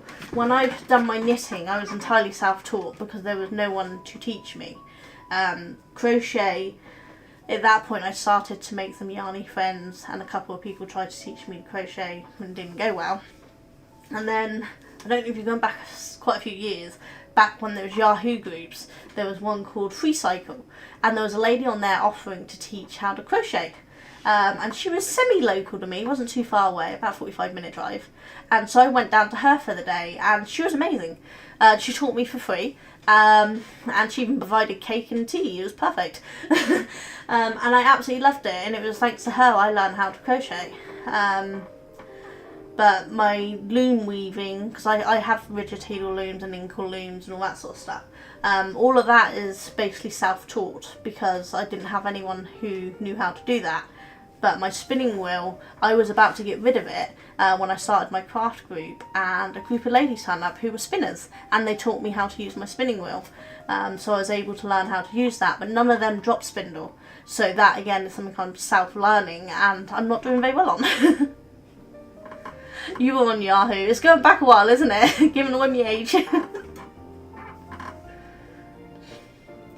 think it's still cool for videos where someone is just simple getting the information across, even though YouTube pushes the ones that are all fancy. Yeah, exactly. It's like if I make a mistake in my videos, I leave them in there. Because I think it's important to show that even those of us who have been doing it a while can make mistakes. And if you make a mistake, this is how you fix it. Rather than some of the polished ones that never have any mistakes and it's always perfect every time. And it's like, life ain't perfect, we make mistakes. Show the mistakes, teach them how to fix it, and you'll have a better job. Like my Knit and Nancy one, I used 2 different tools showing you what came with the tool and how I much prefer hook. I don't like, it came with basically a wooden stick and it was horrible. I much prefer hook, but different people prefer it the other way. Some people prefer that wooden stick. And I think that's the way it's better to, to show all the different ways things can be done. Like obviously I'm knitting on round at the moment because on cable needles, because I am knitting in the round. But even when I'm doing straight projects, I use cable needles because I find them easier on my hands than straight needles. Where some people can't use cable needles and they only like straight needles. And I can use double pointed needles, and I've used double pointed needles to knit in the round for socks and things, but I hate doing it, so all my socks get made on a cable needle. So we just have to find what works for you, really.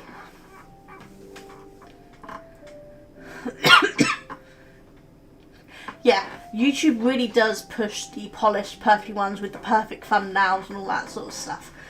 So most of my videos don't get many views at all, but it's just it happened that a few of them really took off for some reason, and they got quite a lot of views. And they're my big earners. They're what brings in my income from YouTube. Most of my everyday videos bring in a couple of pence at a time, you know. But it doesn't stop me doing it because I enjoy doing it. But like I have a tutorial on how to do, not broomstick lace, but hairpin lace. How to do a shawl and how to do a cardigan. And hairpin lace is something that not a lot of people do, so I thought it would get more views, but it really hasn't. It's not had bad views, but it's not took off like the really simple videos I did. The simpler my videos, the more they take off.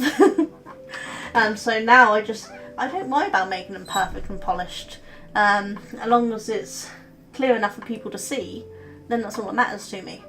It's like some people have full-on scripts to do their videos. I do not have scripts. I never know what I'm going to say from one minute to the next. I can't work on a script. It makes doing the captions for my videos much harder because I've got to remember what I said. But I'll never do scripts for my videos because it's just, it'd be like reading off a teleprompter or something. I wouldn't be able to sound natural doing it. And I much prefer just being me than being some perfectionist. Hence ripping out and starting all this again at the beginning of my stream. I was still ripping out and starting. because I changed my mind and done something different. And I'm not ashamed to show that I do things different and rip things out and start again and make mistakes.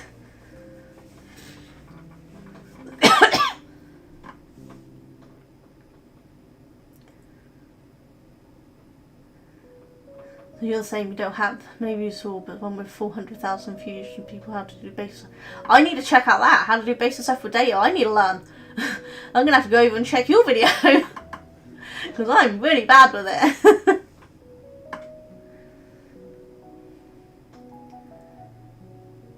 Basically don't give you all the facts, they give you all the stuff around that. Exactly, yeah. The little interesting bits. Yeah, script loses that, I think, yeah. Because you're planning out exactly what you're going to say. You don't come to mind in the moment of doing something for, oh, this might be a little extra help. Yeah, I definitely prefer non-scripted shows. So there was a YouTuber I loved watching, The Art Sherpa. She taught you how to paint with acrylic paint. And she made it so simple by breaking it down to every last bit. Every colour, the technique, how thick your paint is, how much medium you have on it, what your canvas is like. And she made it sound so doable, and I loved that about her. She recently passed, bless her, but they're still keeping her videos going to keep her legacy going, and I think that's amazing because she was just such an amazing teacher. That's the way. I hope one day people will find some of my videos.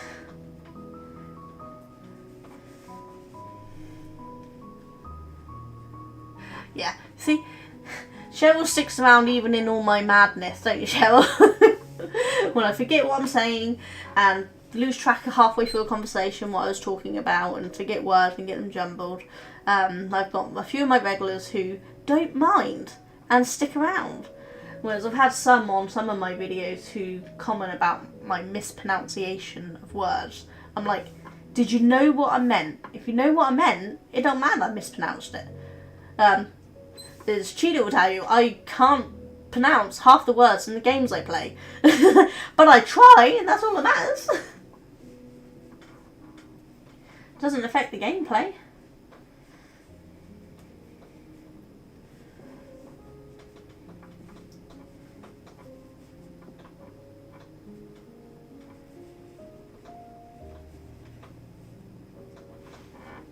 Raining out. I can hear something going on in the conservatory. I don't know if it's raining out.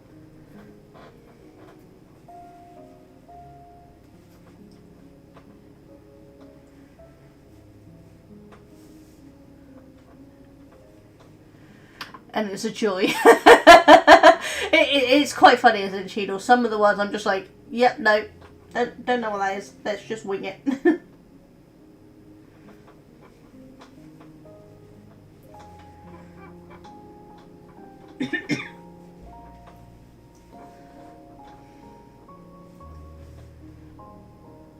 Got some of your videos, we're still working way through them. I think it was the Warhammer I watched last.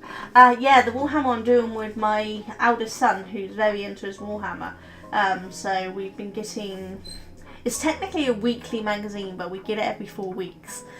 So I've been doing an unboxing with them, and I actually have a whole bunch of build and paint videos pre-filmed. I just haven't had time to edit them and release them, so I need to get them done. So he's been putting a bunch of his painted models up in my Discord so that I can grab the pictures out of it and add to a video at some point, which I will at some point. I need the time to do it all, you know. But the Warhammer videos haven't gone down too bad. I've only lost a couple of subscribers on them.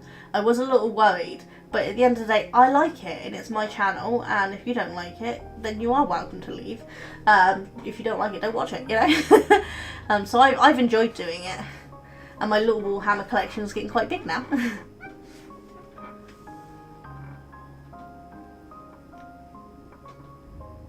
Yeah, exactly. If they hate that, they can go elsewhere. It's weird. Some of the weirdest videos to lose followers on. Some of them are just normal videos and people leave. And I'm like, there's no rhyme or reason, so I don't care. It's like I used to get a lot of thumbs down on just my craft and chats or catch-ups of what I've been making and things, and I'd get thumbs down, and I'm like, Are you stupid? Because interaction boosts my video. Whether that's a thumbs down, a thumbs up, or comment, whatever, it all boosts the video. So all you're doing is helping me. So go ahead, give me any thumb downs if you like. You just looked out your window and you're getting snow. Looks like March will go on. You're getting snow, Cheryl. I am definitely not getting snow. I think it's possibly, I'm not even sure if it was rain. It might just be blimmin' birds and things on the conservatory. I couldn't quite hear what it was. If you like Warhammer painting streams, I'd recommend following Ad Stitchers in Emmy stream. He's amazing. Ooh. Let me write that down. I have note and paper here. Let me write that down, and then I can check that out after. A D Z S D I T C H. Is that on Twitch? Yeah.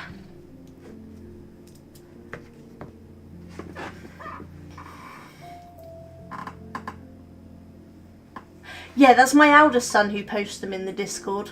That's Kurt, who is very into his Warhammer and his Magic the Gathering. I keep joking that his Magic the Gathering collection is going to pay for my retirement because he's got... You see these bookshelves here? He has 3 of them. And it's full of Warhammer and Magic the Gathering. And only them.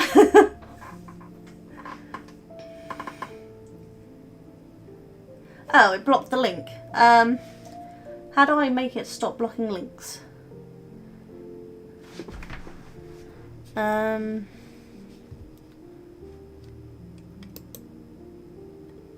don't know how to... Excuse me, sorry. I don't know how to stop it blocking a link. Is there a way to allow you to post links?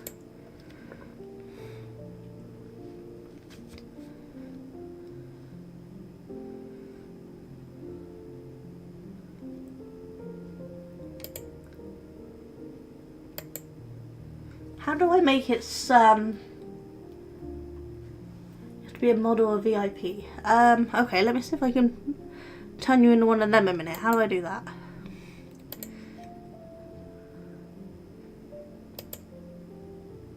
Did that make you a mod?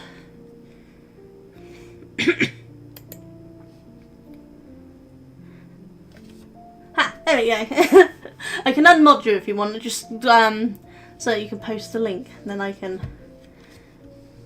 open that up so I don't lose it.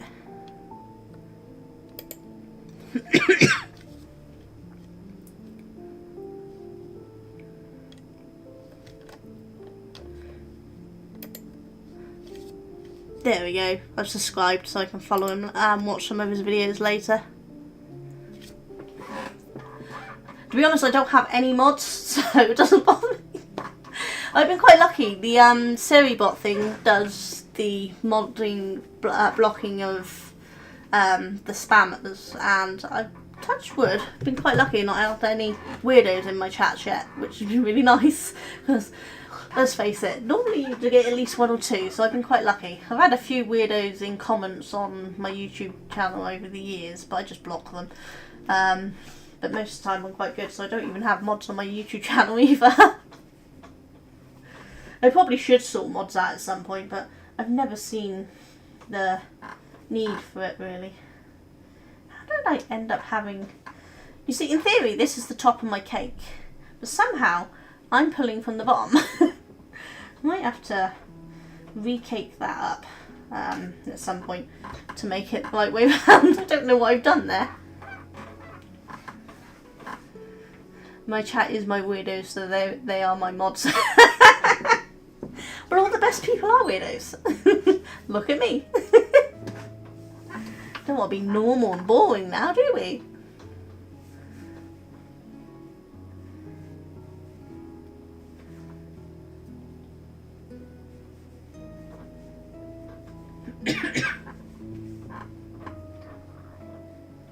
Yeah, I did have someone offer to be a mod on my Discord and my things, but I literally had it going for like 2 days or something at that point. And I'm like, I don't really need a mod at this point. I never actually thought about the ability to post links because never crossed my mind about that. It took me long enough to work out how to do a shout out for Cheadle when he first come on my chat, and I'm like, how do I do the shout out? I think it took me 3 attempts in a Cheadle before I managed to do it.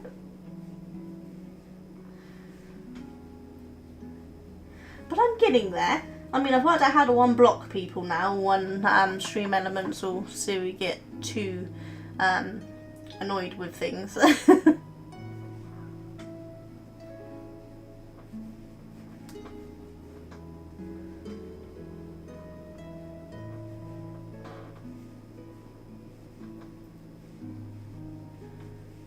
Going off camera again, aren't I?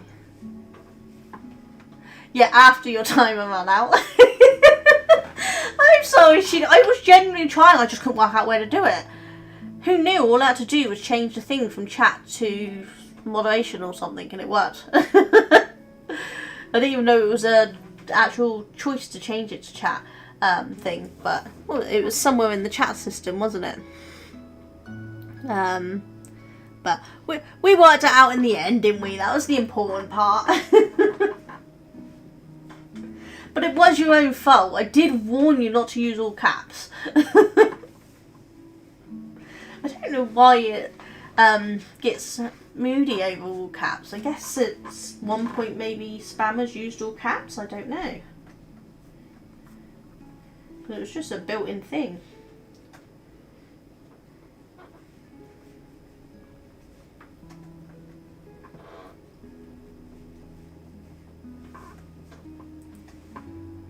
It didn't block you. How did you manage it and yet it blocked Cheadle?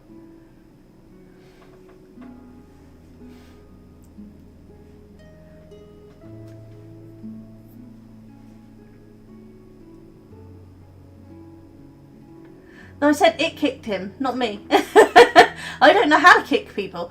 That required knowledge on how to use my chat. Oh, of course, yeah, mod power. I forgot already. See, this is my memory. I forgot.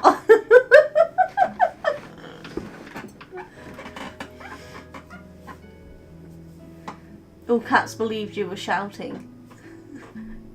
Ooh, Cheadle got away with it. I didn't make you a mod as well, did I, Cheadle? Maybe it's finally learned that that's okay and it's not a problem. I was playing with the back end, wasn't I? Maybe I changed something in the back end. I can't remember.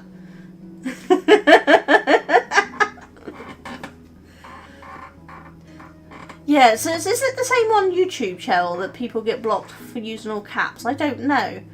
Because I don't think the mod thing works in the YouTube channel. I think it only works in my Twitch one. I can't quite work out how Stream Elements work in the YouTube. It's in theory in there, but I don't see it do anything. You got kicked for 5 seconds.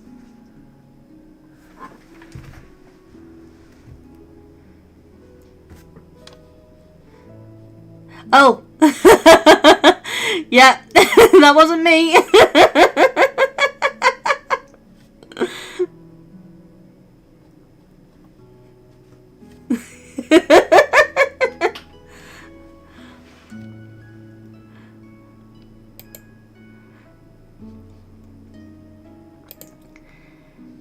There we go, Cheadle.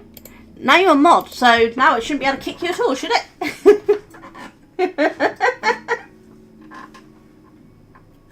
Bizzle, did you block Cheadle? I would have to set someone to be a mod on my YouTube as well. I don't even know how to do that, Cheryl. Is that something I can do by clicking people's names? Oh look, yeah.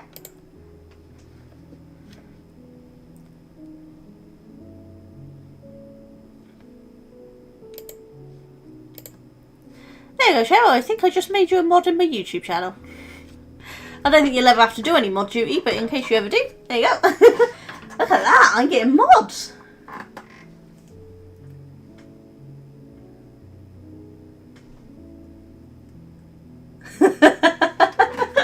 This is going to be a challenge between Cheadle and Bizzle now to see who kicks who out, isn't it? So you can't time out Bizzle. So if Bizzle can do you. Why can't you do him? You both have the same settings, don't you? I'm so confused.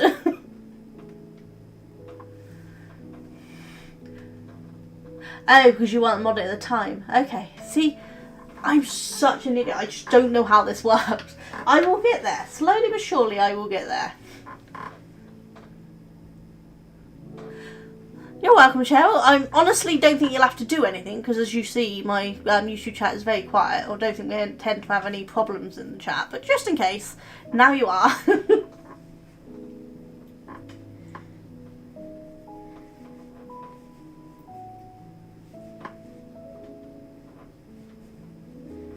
Getting so much done on this, aren't I?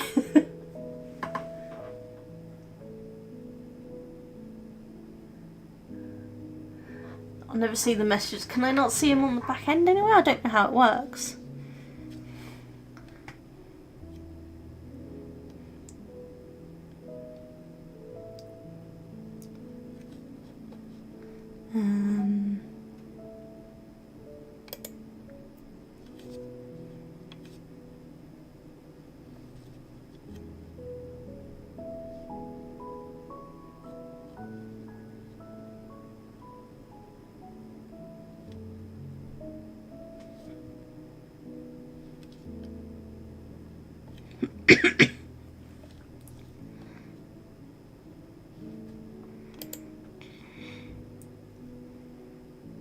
Yeah, I don't know if there's any way for me to see them.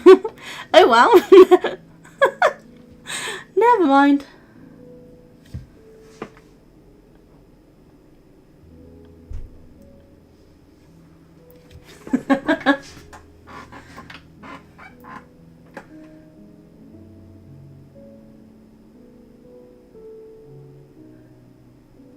Oh, is that what you put, Cheeto?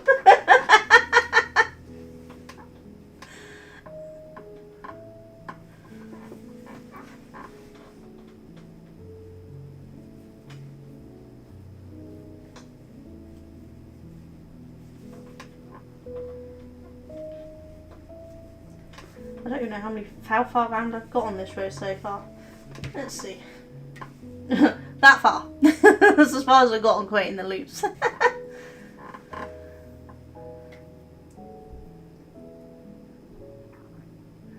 Oh, am I doing my thing? See, I'm sorry, Cheeto. I'm so bad at this, aren't I? Cheeto worked out on my last stream that I tend to read the bottom ones and I miss all of the rest of the stream chats. What did I miss?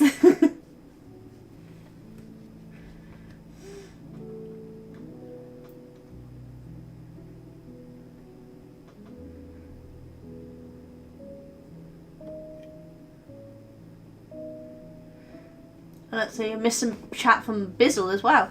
As a general rule, you should never make anyone a mod who asks, but you should choose your own who are comfortable with it. Yes. I've always said I'd never be a mod for anyone because I would not be comfortable doing it. More because it's not that I'd have a problem with kicking people or timing out people. I'd be really strict. I'm a bit of a bitch.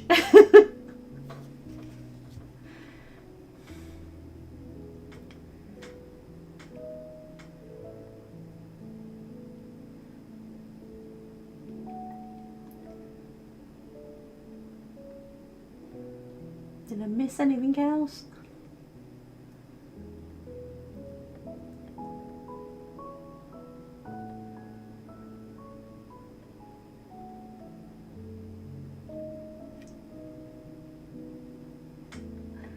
Okay. So, well, at least I seen the message I missed of Bizzle's, even if I didn't see all yours, Cheeto. It got to the point on Tuesday, Cheeto was literally typing a message that would say 2 messages, so I'd know to read more than just the bottom one.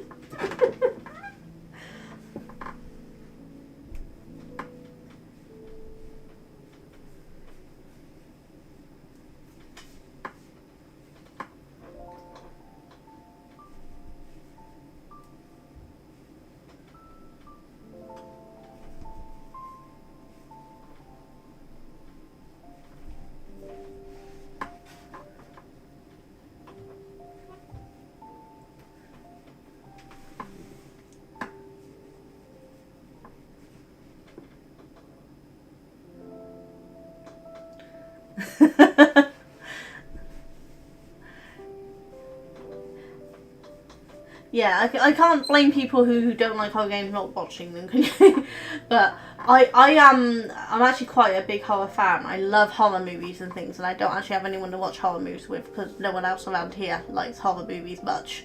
My middle son does, but he's always so busy out I never get to watch them with them. So I'm quite glad I tuned in because I'm actually really looking forward to watching the rest of the streams that you do with that, because I think it was a really good game.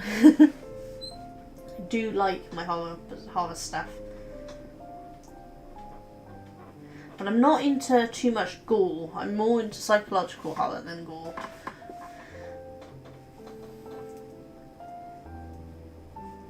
That's not to say I won't watch a gory one, because I will, but...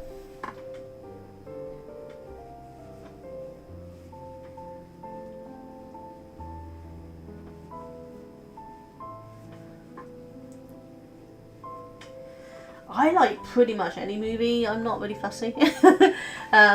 Horror-wise, like some of my teenage favourites and early 20 favourites were things like Poltergeist. They were really cool, and I like Insidious and the Nun franchise. Was it Nun, Conjuring, Annabelle. Who else is in that one? There's a whole set that goes with it, isn't there? I quite like all of those. But I also like things like Grease and Dirty Dancing and Mamma Mia. So I have quite a range.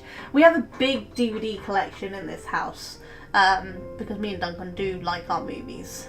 I'm not too into gangster movies. There's the odd one I like, but not many. But I do like a good action movie. And I will say it now, and I will not ever change my mind, that Die Hard is a Christmas movie. And I watch it every year at Christmas.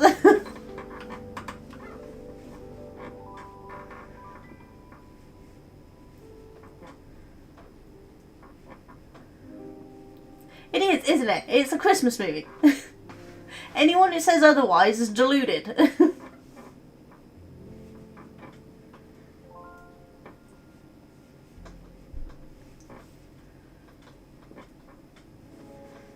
I don't know how people can say it's not a Christmas movie. It's literally set at Christmas time at a Christmas party happening in the office. That's a Christmas movie.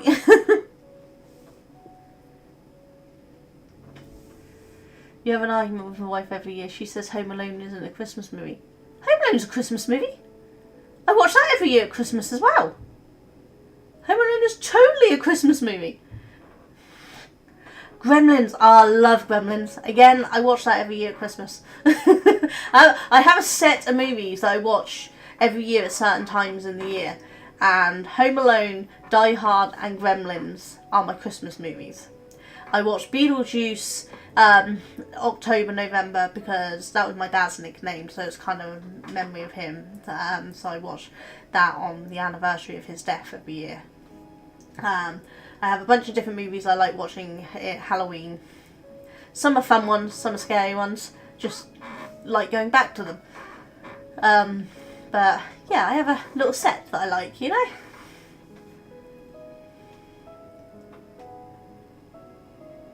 Exactly. It is not Christmas to see Hans Gruber phone off the Nakatomi Plaza Tower. So I can say Nakatomi and I can say Plaza. That's about normal for me. Yeah, Home Alone is totally a Christmas movie. I used to watch most of the Home Alones, but nowadays I tend to only watch the first one because the rest of them get a little bit silly. And by the end, I don't like the what is it? Is the fourth the last one? Not too keen on that.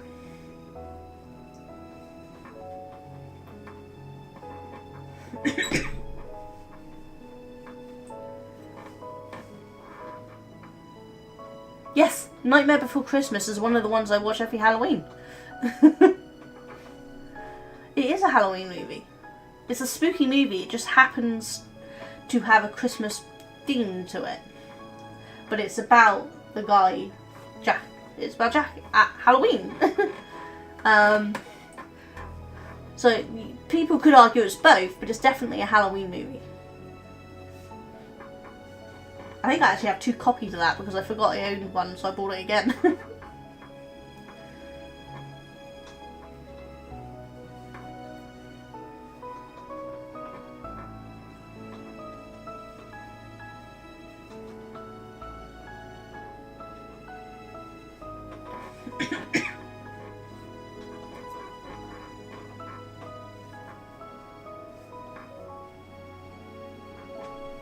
One of my husband's favourite movies is The Martian. Have you ever seen that? It literally has a song called This Is Halloween in it. Exactly! So many people don't agree that it's a Halloween movie, but it's totally a Halloween movie. Some people are weird.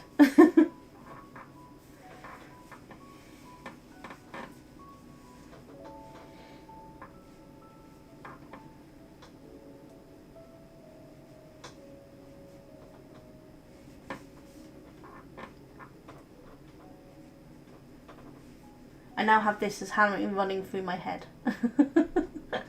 Matt Damon movie. Yes, that's it. Martian, where he gets stranded up on Mars and has to survive and almost blows himself up at one point. It is a really good movie, but my husband absolutely loves that movie. He's seen it so many times. He works in London. He tends to work from home nowadays, but officially he works in London. And he actually used to have it on his phone to watch on the train to and back every day because he'd spend like 2 hours on the train a day.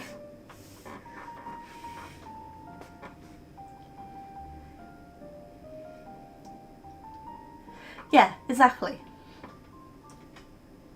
Team America. I don't think I know that one. Or do you mean the Marvels?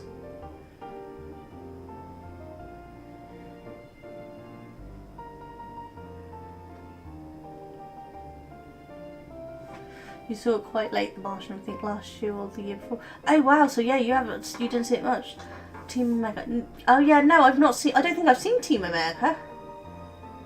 If I know, I know, so I definitely not watched it then. Is that where that saying comes from, where people always go, Matt Damon?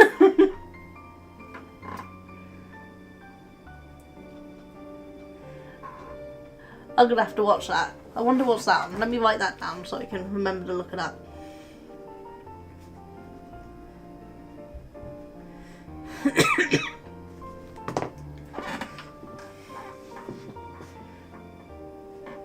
Yeah, you can only talk by saying his name like a Pokemon. How have I not seen this movie? That's right, Duncan would probably quite like that as well. We'll have to add it to our list. We'll have to see if we can find it on any of the streaming services.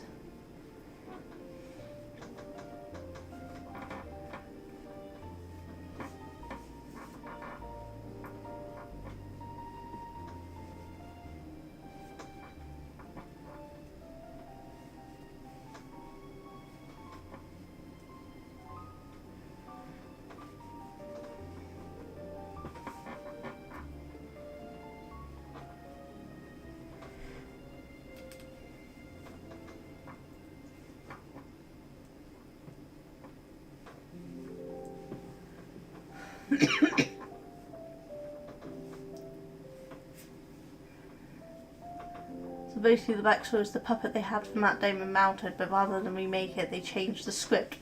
Right? It's one way to go, I suppose, isn't it?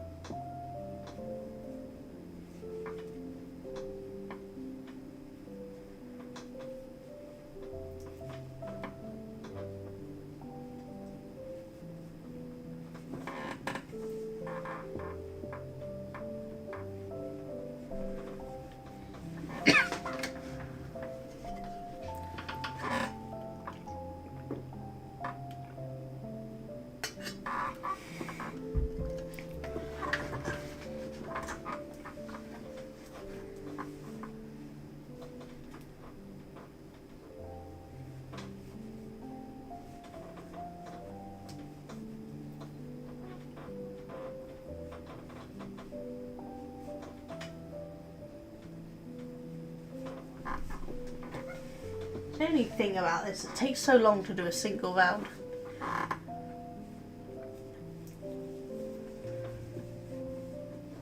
Because you have to watch it, even if it's just to stop it at the end and go, what the fuck was that?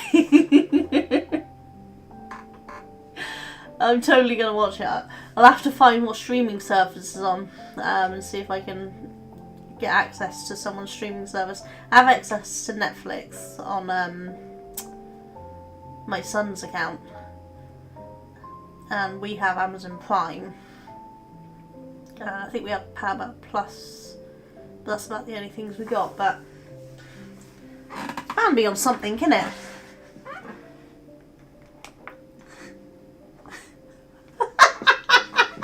I'm not going to read that out. Let's have a look, see if we can see what it's on, shall we? Look at me, professional streamer, I'm on my phone. It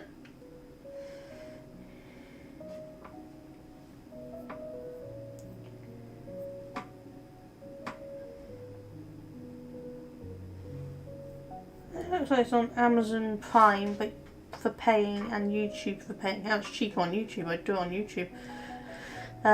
Doesn't look like it's on anything for free. Well, Plex.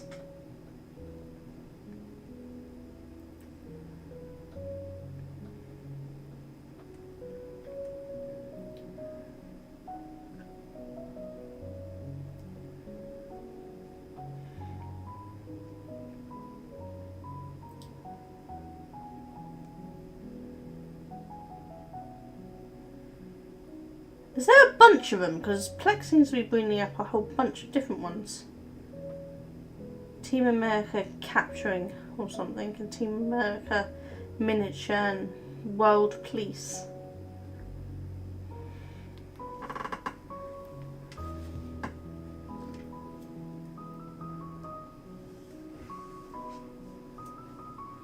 Used to be on Channel 4. I think it's on Pam. Hang on, let's have a look on Paramount Plus then.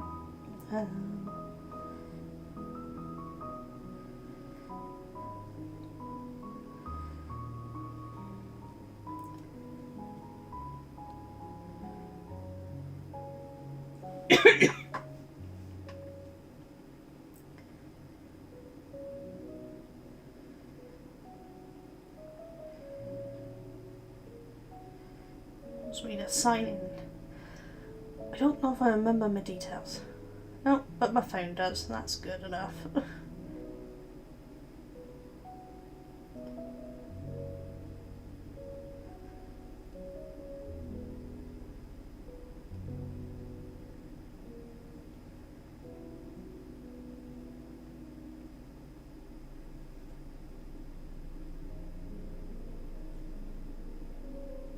No, it doesn't look like it's on Paramount Plus. I'll find it. I'll be able to find it somewhere.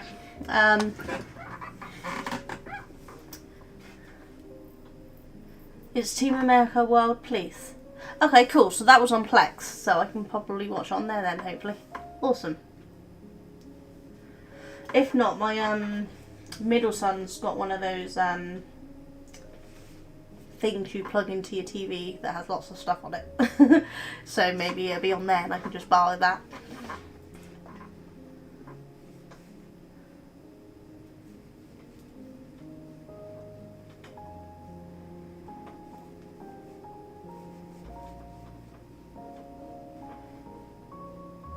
Nearly did 5 then. Don't want 5, we just want 4.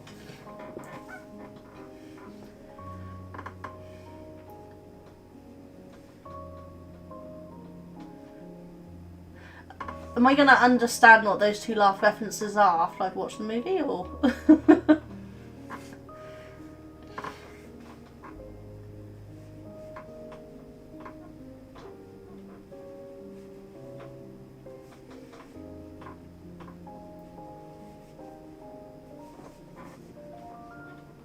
Oh, yes.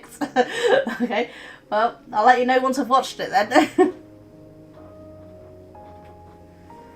I'm not sure what movie we've got planned for Saturday night, so maybe we'll watch it then. Me and Dunk always try to watch a movie on a Saturday night. But we often don't plan ahead, so we're usually looking to see what one we're going to watch on Saturday. So it'd be nice to plan ahead for once.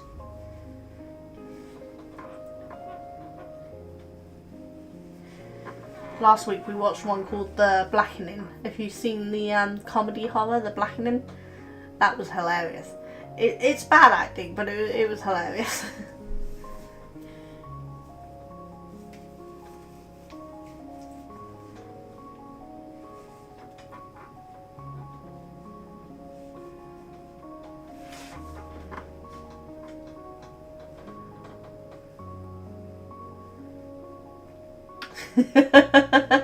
Well, to be fair, my boys are all older, they're adults. My youngest is 19, so I'm pretty sure they probably thoroughly enjoy it.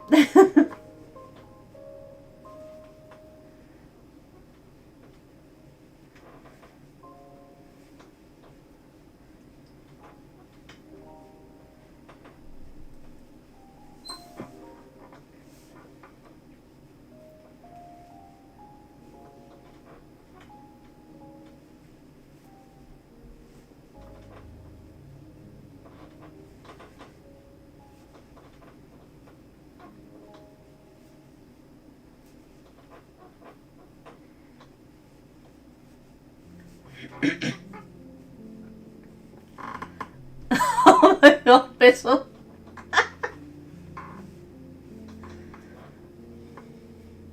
Again, not gonna read that one out.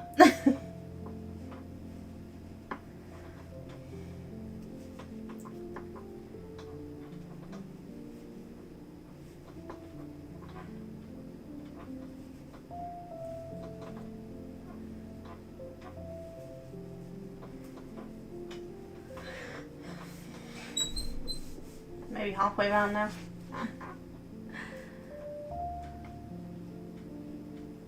I'm definitely not going to get this done by the time the wall show is here, so this will be released at the next wall show. There's a musical number, really?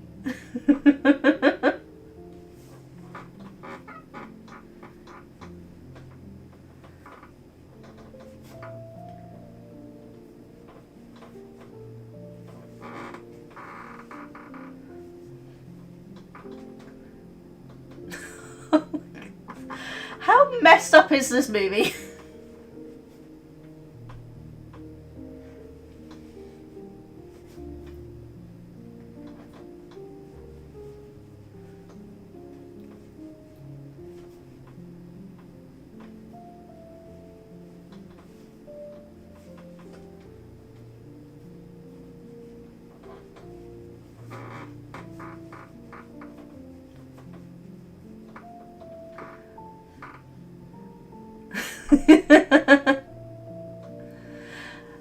Yeah, so if it's by the same people, I've never really watched South Park, but I've seen clips, so that explains a lot. I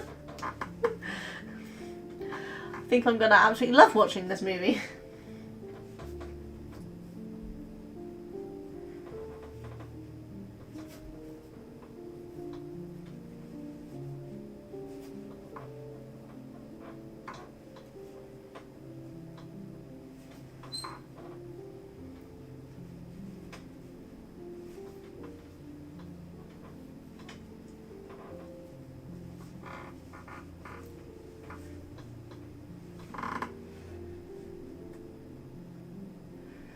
Have you seen or heard of the Book of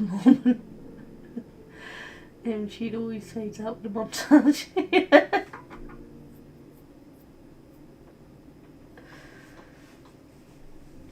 Can always guarantee my chat gets interesting when you lot are in it, can't we? Keeps me awake.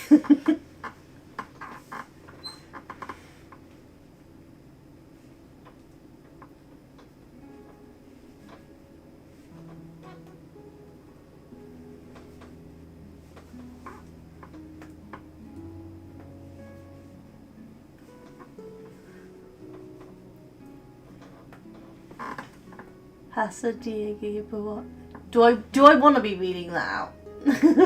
Start reading the calendar and sort of, do I want to? I don't know what it means.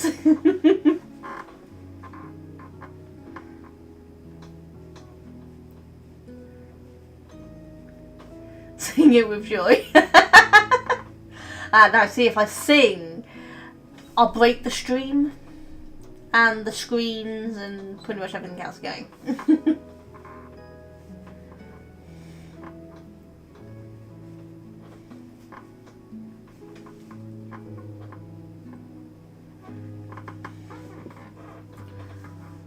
Just spotted the time. Don't we finish work in like half hour?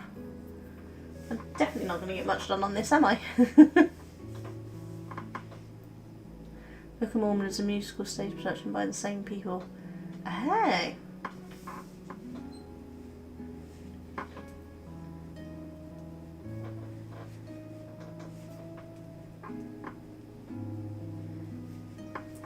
I've only been to one proper stage show in my adult life, and that was Wicked, which Duncan took me for. I was so excited for. So of course most of them are in London, and I don't cope with London, so when it came to Southampton, which isn't too far away from me, about 45 minutes away or so, we went there, and it was really cool. If it comes near me as well, I'll have to see what they got up in Southampton, in what's it called, the Mayflower. Gotta go make the kiddos food, so no worries, Happy. Thanks for popping by and joining the mayhem. What would have otherwise been a very boring stream, because I'm not getting very far done on this.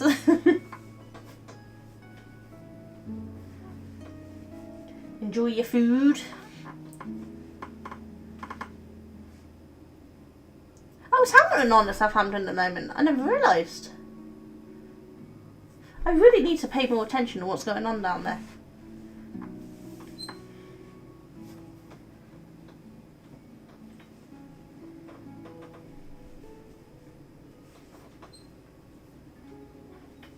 My husband had signed up for the tickets as a surprise for me, so he gets all the emails. So I think I'll have to sign up for the email so I can see what we're getting. I was there for a couple of years, won't be back for a long time. Ah, bummer.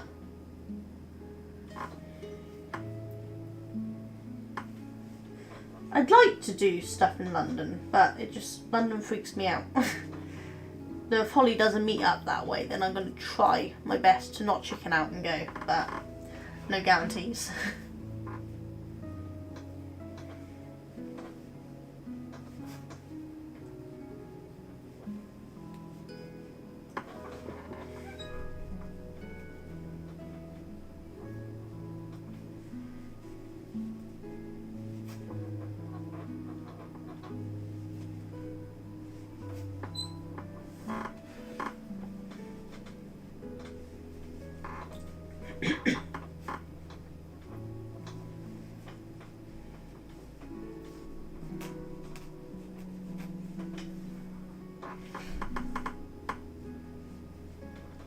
After 27 years of working in London, I'm very pleased not to have to go there every day anymore. Yeah, I bet. When Duncan started working from home instead of travelling there every day, he was so happy. Initially, sorry, I thought it was kind of funny. Initially, he was able to do 2 days a week working from home when I got really sick, and when I was in recovery from the hospital operation. He worked 2 days a week from home while I recovered, and then they let him keep that going, and it became 3 days, and then during COVID it became full time, and then he's never really gone back. I think he's been back to the office maybe 5 times since COVID lockdowns. He tries not to go back too often if he can get away with it. He tends to go once a year for instead of having a Christmas party, they have a New Year party sort of thing. So he tends to go once a year for that. And then he only goes up if there's an important client meeting that he has to go to. Otherwise he works from home now. He has to work up in the bedroom because we don't have room for him to have his own office. And he used to be down here next to me, but it meant that I couldn't film or go live while he worked. Which made me doing my stuff much harder. So now he has the bedroom during the day, and I have down here during the day, so that we can both do our work.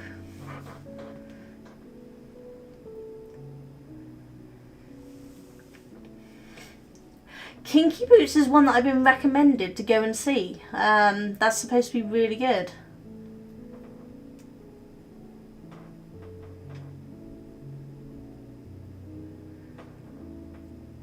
And then down stage 2. Awesome. I suppose you probably know what's really good and what is not so good, don't you? You got insider knowledge.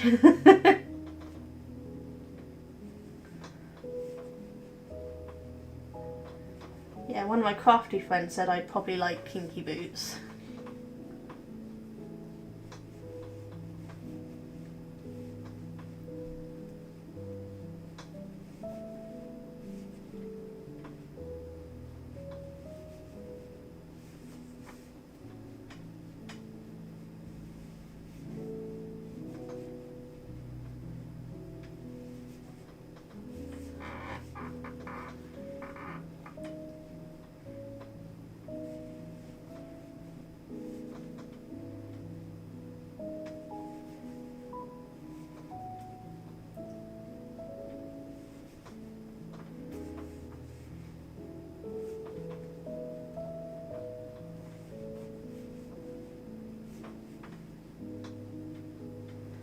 So I'm getting quiet again, my headache's coming back.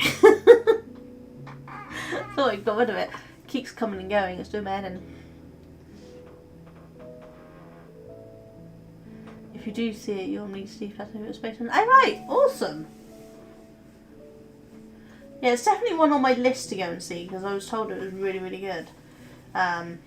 Again, I need to sign up to Mayflower so I can see what's coming on, because Duncan doesn't think of these things. He's not really into this stuff, but he'll go and watch it with me, just so that I get to go, because he's my carer, so he takes me all these places. On the bonus, as he's my carer, he gets carer tickets, so it's a bit cheaper.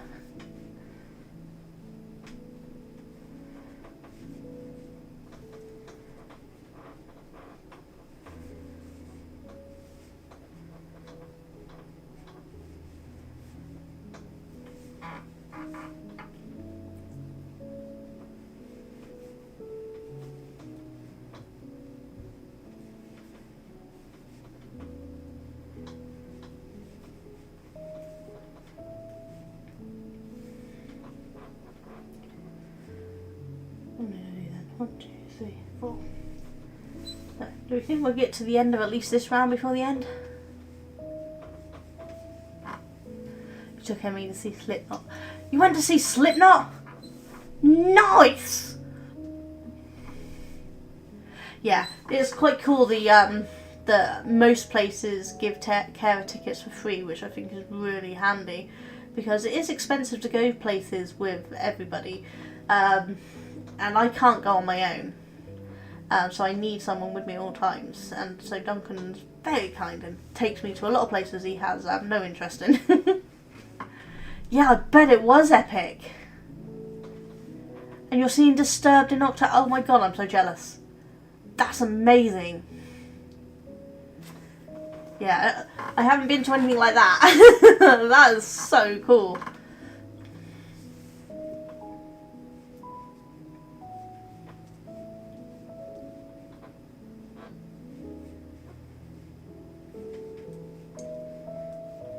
So Duncan would definitely enjoy coming to that. It was him who got me into that sort of music.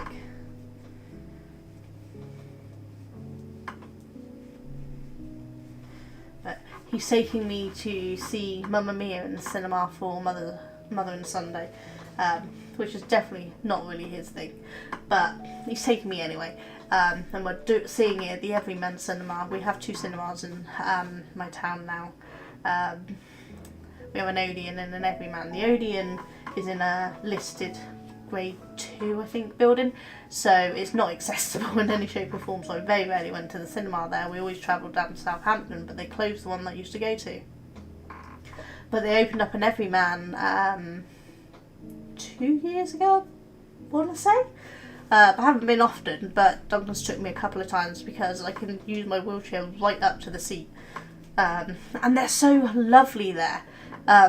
They wait on everybody, bringing their foods and things, but they make sure I'm comfortable, make sure there's nothing I don't need or anything. If I need help do anything, they're really lovely, and it just makes you feel not a burden to go. Whereas for the Odeon cinema, because the only access is through the back, which is not a normal access, you kind of feel like a burden because someone has to leave their post, go all the way down and around. And that's kind of what I got made to feel like when I went to the Mayfair, to be honest, to see Wicked. The lady who showed us to our seats was really not happy to be escorting me down through the back and in through that way. And we didn't have a wheelchair seat. We'd picked a normal one and near, because the wheelchair ones were all gone. We picked one at the front section, thinking my wheelchair would be able to get to there, and then Duncan can fold it up out of the way. But it's not shown very well that there is a section that's much narrower, and my chair got stuck, and she was not happy about me having to use my chair, and seemed very annoyed that when I asked about access for my chair. So it's not. I think next time I'll try using my walker instead of my wheelchair for that. But the Everyman makes me feel so good, so I don't mind. So it might be went to the Cop Arena in Manchester, and they couldn't have been more happy. Oh, that's really good. It's nice to know. It is nice when they are helpful and they don't make you feel like a burden.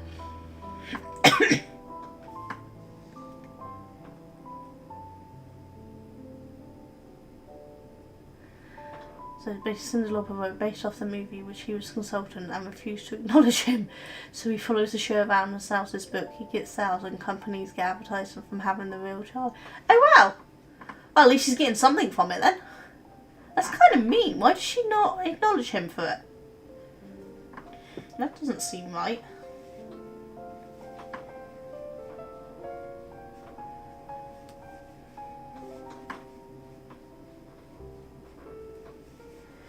How Jason Momoa? I can't say. And Jack Black, is it the Minecraft movie they've just done together? In all of their interviews they're wearing these awesome crochet cardigans, and they're always acknowledging who it was that made them. So even their clothes they acknowledge.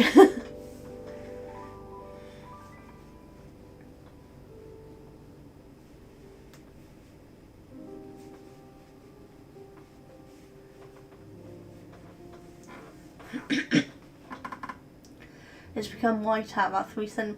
Oh wow, so it's really coming down over there, Cheryl.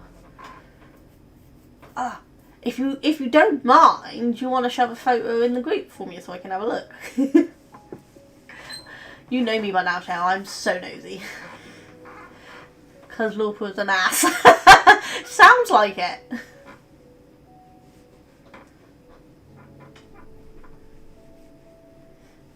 We haven't had good snow here in a long time. My boys were much younger the last time we had enough snow here to make a snowman or anything. And instead of making the basic round snowman, my eldest and one of the friends who was around for my middle son, but she came around here often, my eldest and her, they built a snow woman, but they actually carved an entire body with long flowing hair and all sorts. It looked absolutely amazing.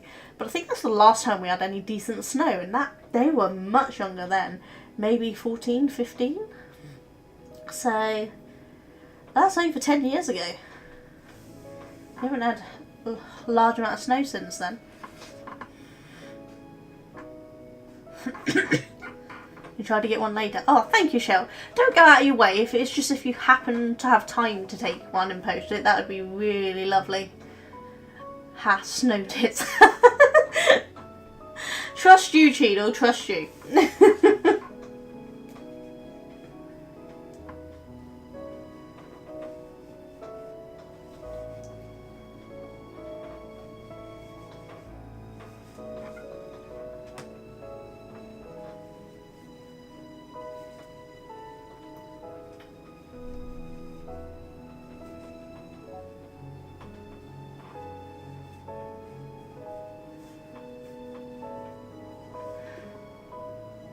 Hey, I resemble that. Was I supposed to be resent that remark? You know I love you really, Cheeto. You make my day entertaining. And cheer me right up.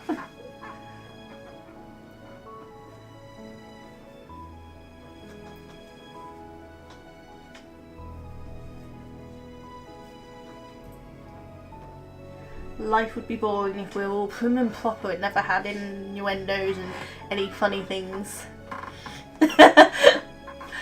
I typo so much, I'm surprised half the people know what I'm saying. When you take a picture of you spinning, I'll get one of those. Oh, thank you, Cheryl. You are a star.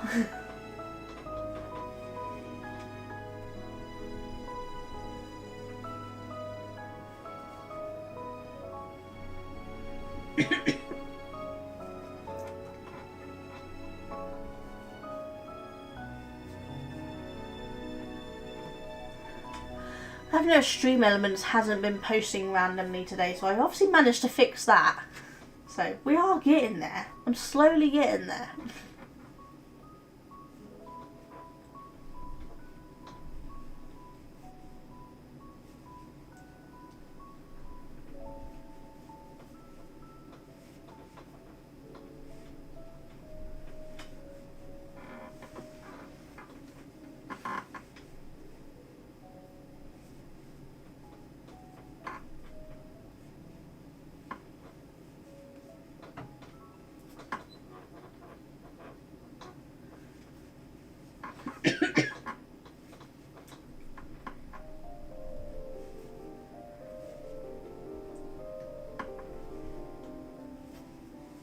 I'm gonna have to take my hearing aids out just for a second because the pain is getting a bit much.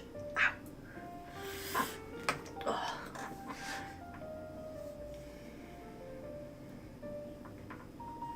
I'm getting better with them. I can keep them in for most of the day now, but I still have to take them out at least once a day just to give a little wiggle and rub before I put them back in.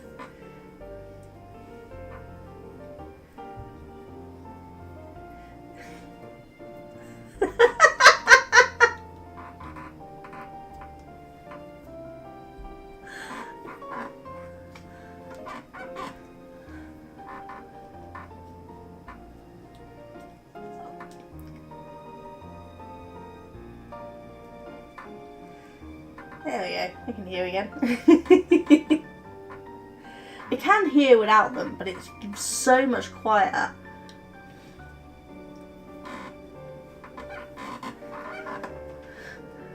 We've got to go outside of a section stream. I've got 40,000 lines, especially.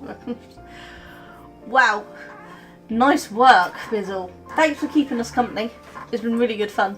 But good luck on that database. I don't want to beat you in any shape or form.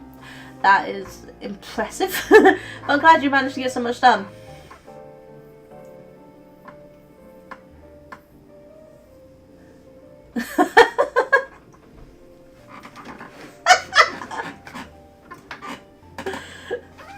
No, everything is much quieter without them, and I never realised just how much I wasn't hearing until I got them, and I suddenly realised that there was so much in the world that I hadn't been hearing and been missing out on. It's just simple things like the sound of your hand going against your fabric. I'd forgot that made a sound. See ya, Bizzle. Have a good time. Hopefully catch you next time, and enjoy your database.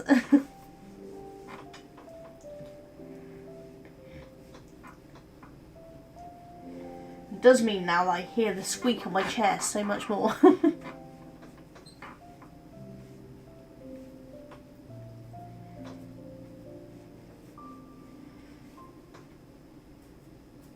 I need to look into a better caption thing.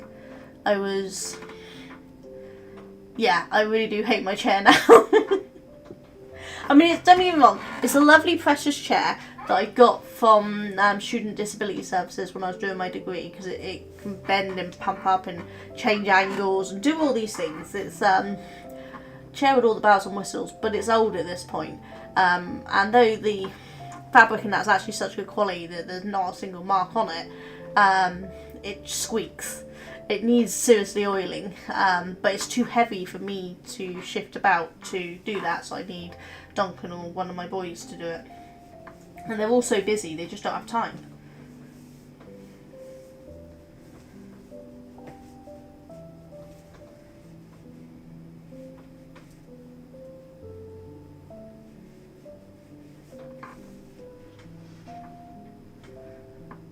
Oh no!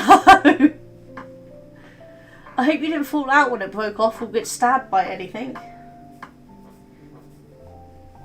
I actually very rarely use the arms on these. I've got them tucked down. They can come up and they can shift forward and backwards. But I actually have, they're not attached right now, but I actually have 2 armrests that are attached to my desk that kind of support there and move about. And I use them so that when my arms are not working properly and I can just move it around without having to worry about supporting them, which is really quite nice.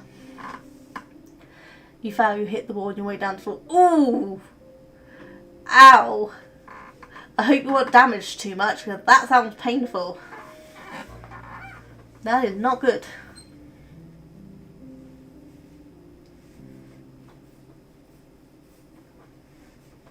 So as at least here, the only things I'm going to hit is either my desk or these shelves, because the other ways there's nothing there normally. This table sits further around the other way normally, and I just pull it here when I'm doing anything.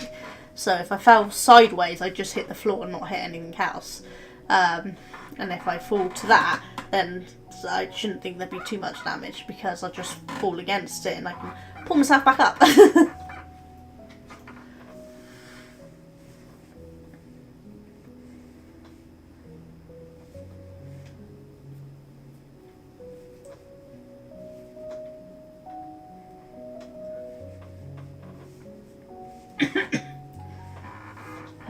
Where do I got to go?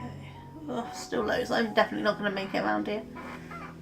You're in an alcove. Oh yeah, so you're just going to get hit every direction you go, aren't you?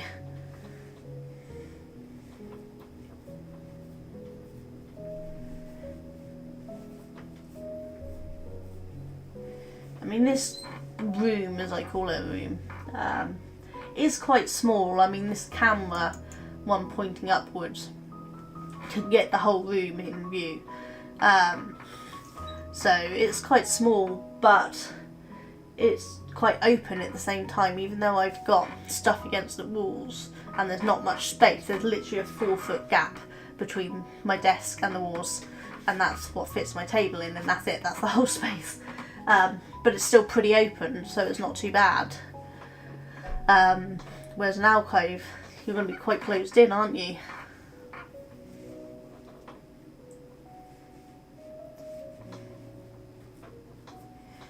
This room's technically the dining room, but once we put a table and chairs in it, you literally couldn't move. Once you were sat, you stayed there until everyone moved, because there's no way to get past. So we stopped using it as a dining room years ago, and we had it as our library for a while because we had so many books. But when I started studying, we turned it into my study area instead, and then it's just kind of become the office and craft room for me now.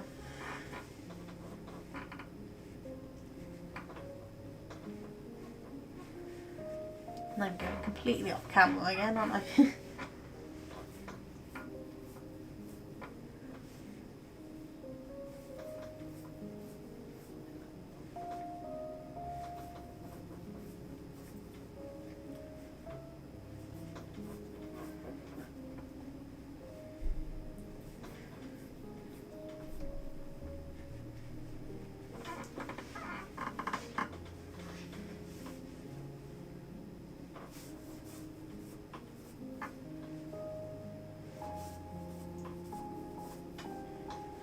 I kind of almost completed a set on this today, because I started off in loop mode and the next row after this is loop mode, so once I get to the end, which is there, it would have been one set, so maybe I can get one set done in 3 hours if I'm lucky. We have an alcove in the dining room to find a makeshift office. One locked down it, and it just evolved. And one decided to close the offices.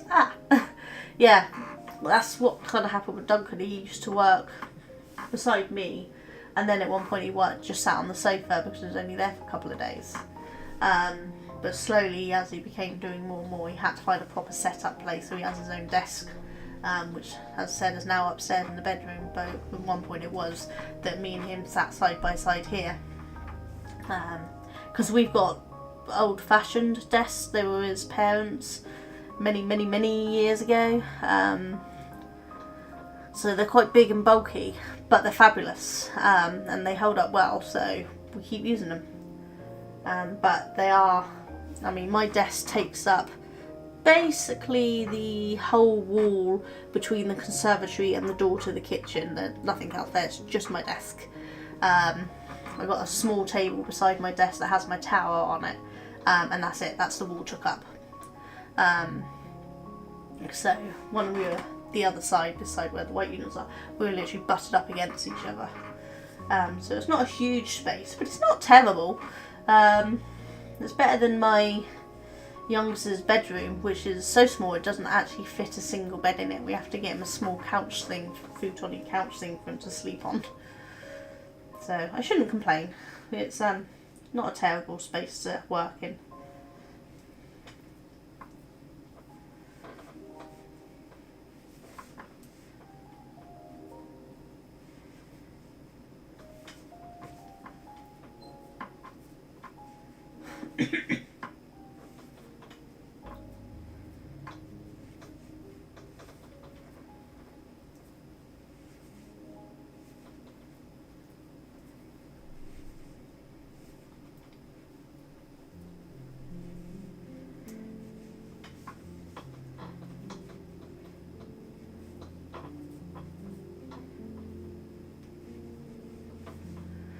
I need to go, get ready for another job tonight at the theatre. Oh, have fun, good luck, wake a leg. Hope everything goes well for you.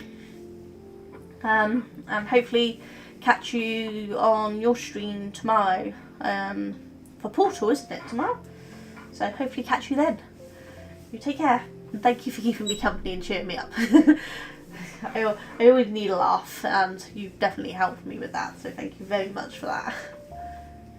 You are good for my mental health. I'm going to be signing off soon myself. Duncan will be finished work any minute now.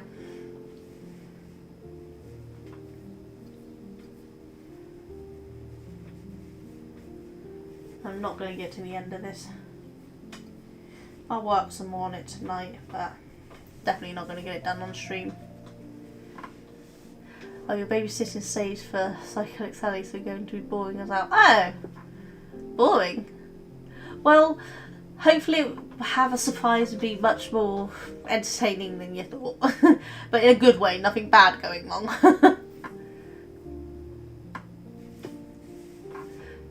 Yeah, thank you. Yeah, I'll see you tomorrow for Portal. Hopefully Duncan's lunch break can work at the right time so I can watch you. Though, if it's not tough, I'll just watch you anyway, and he'll have to like it or lump it, won't he? But I'll see you tomorrow, Sheena. You take care. Bye.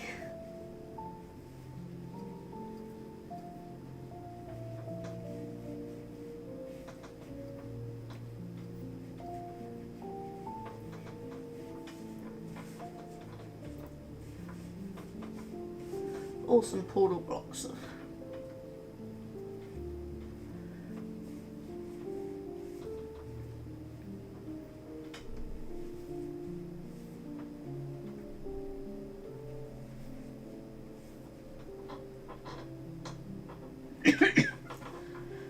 That's 5:30 anyway, so that's Duncan finished work, so I probably should see about signing off myself. So we didn't do too bad. We've got just basically the length of the needle to finish that round, and then move on to the loops. So we got one set done. So better than nothing, isn't it? But thank you all for joining me tonight. Or this afternoon, early evening. I'm very tired, okay. Starting to lose track of where I am at this point. But I will be back on Tuesday for House of 1,000 Doors number 2, which is something Zoroaster or something, I've forgotten now. But I'll be back on Tuesday for that, and then I'll be back on Thursday for more crafting. I'll probably be doing more on this, but it depends. If I've decided I'm definitely not going to get it done, then I might move on to something more fun. I don't know. We'll see. We'll see on Thursday. But for those who join for both, I'll see you both Tuesday and Thursday. And those that join either, I'll see you on either of them. Thank you for coming along. I'm not going to raid out. I don't know if... well, let's have a look. See if there is anyone to raid to. I don't know if there is. I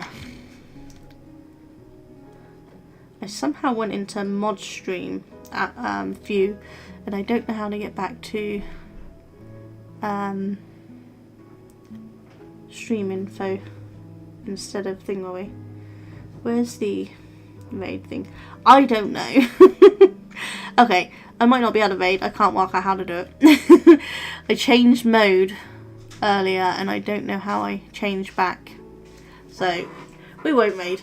We're just gonna go. So I will see you all soon. You all take care. Bye.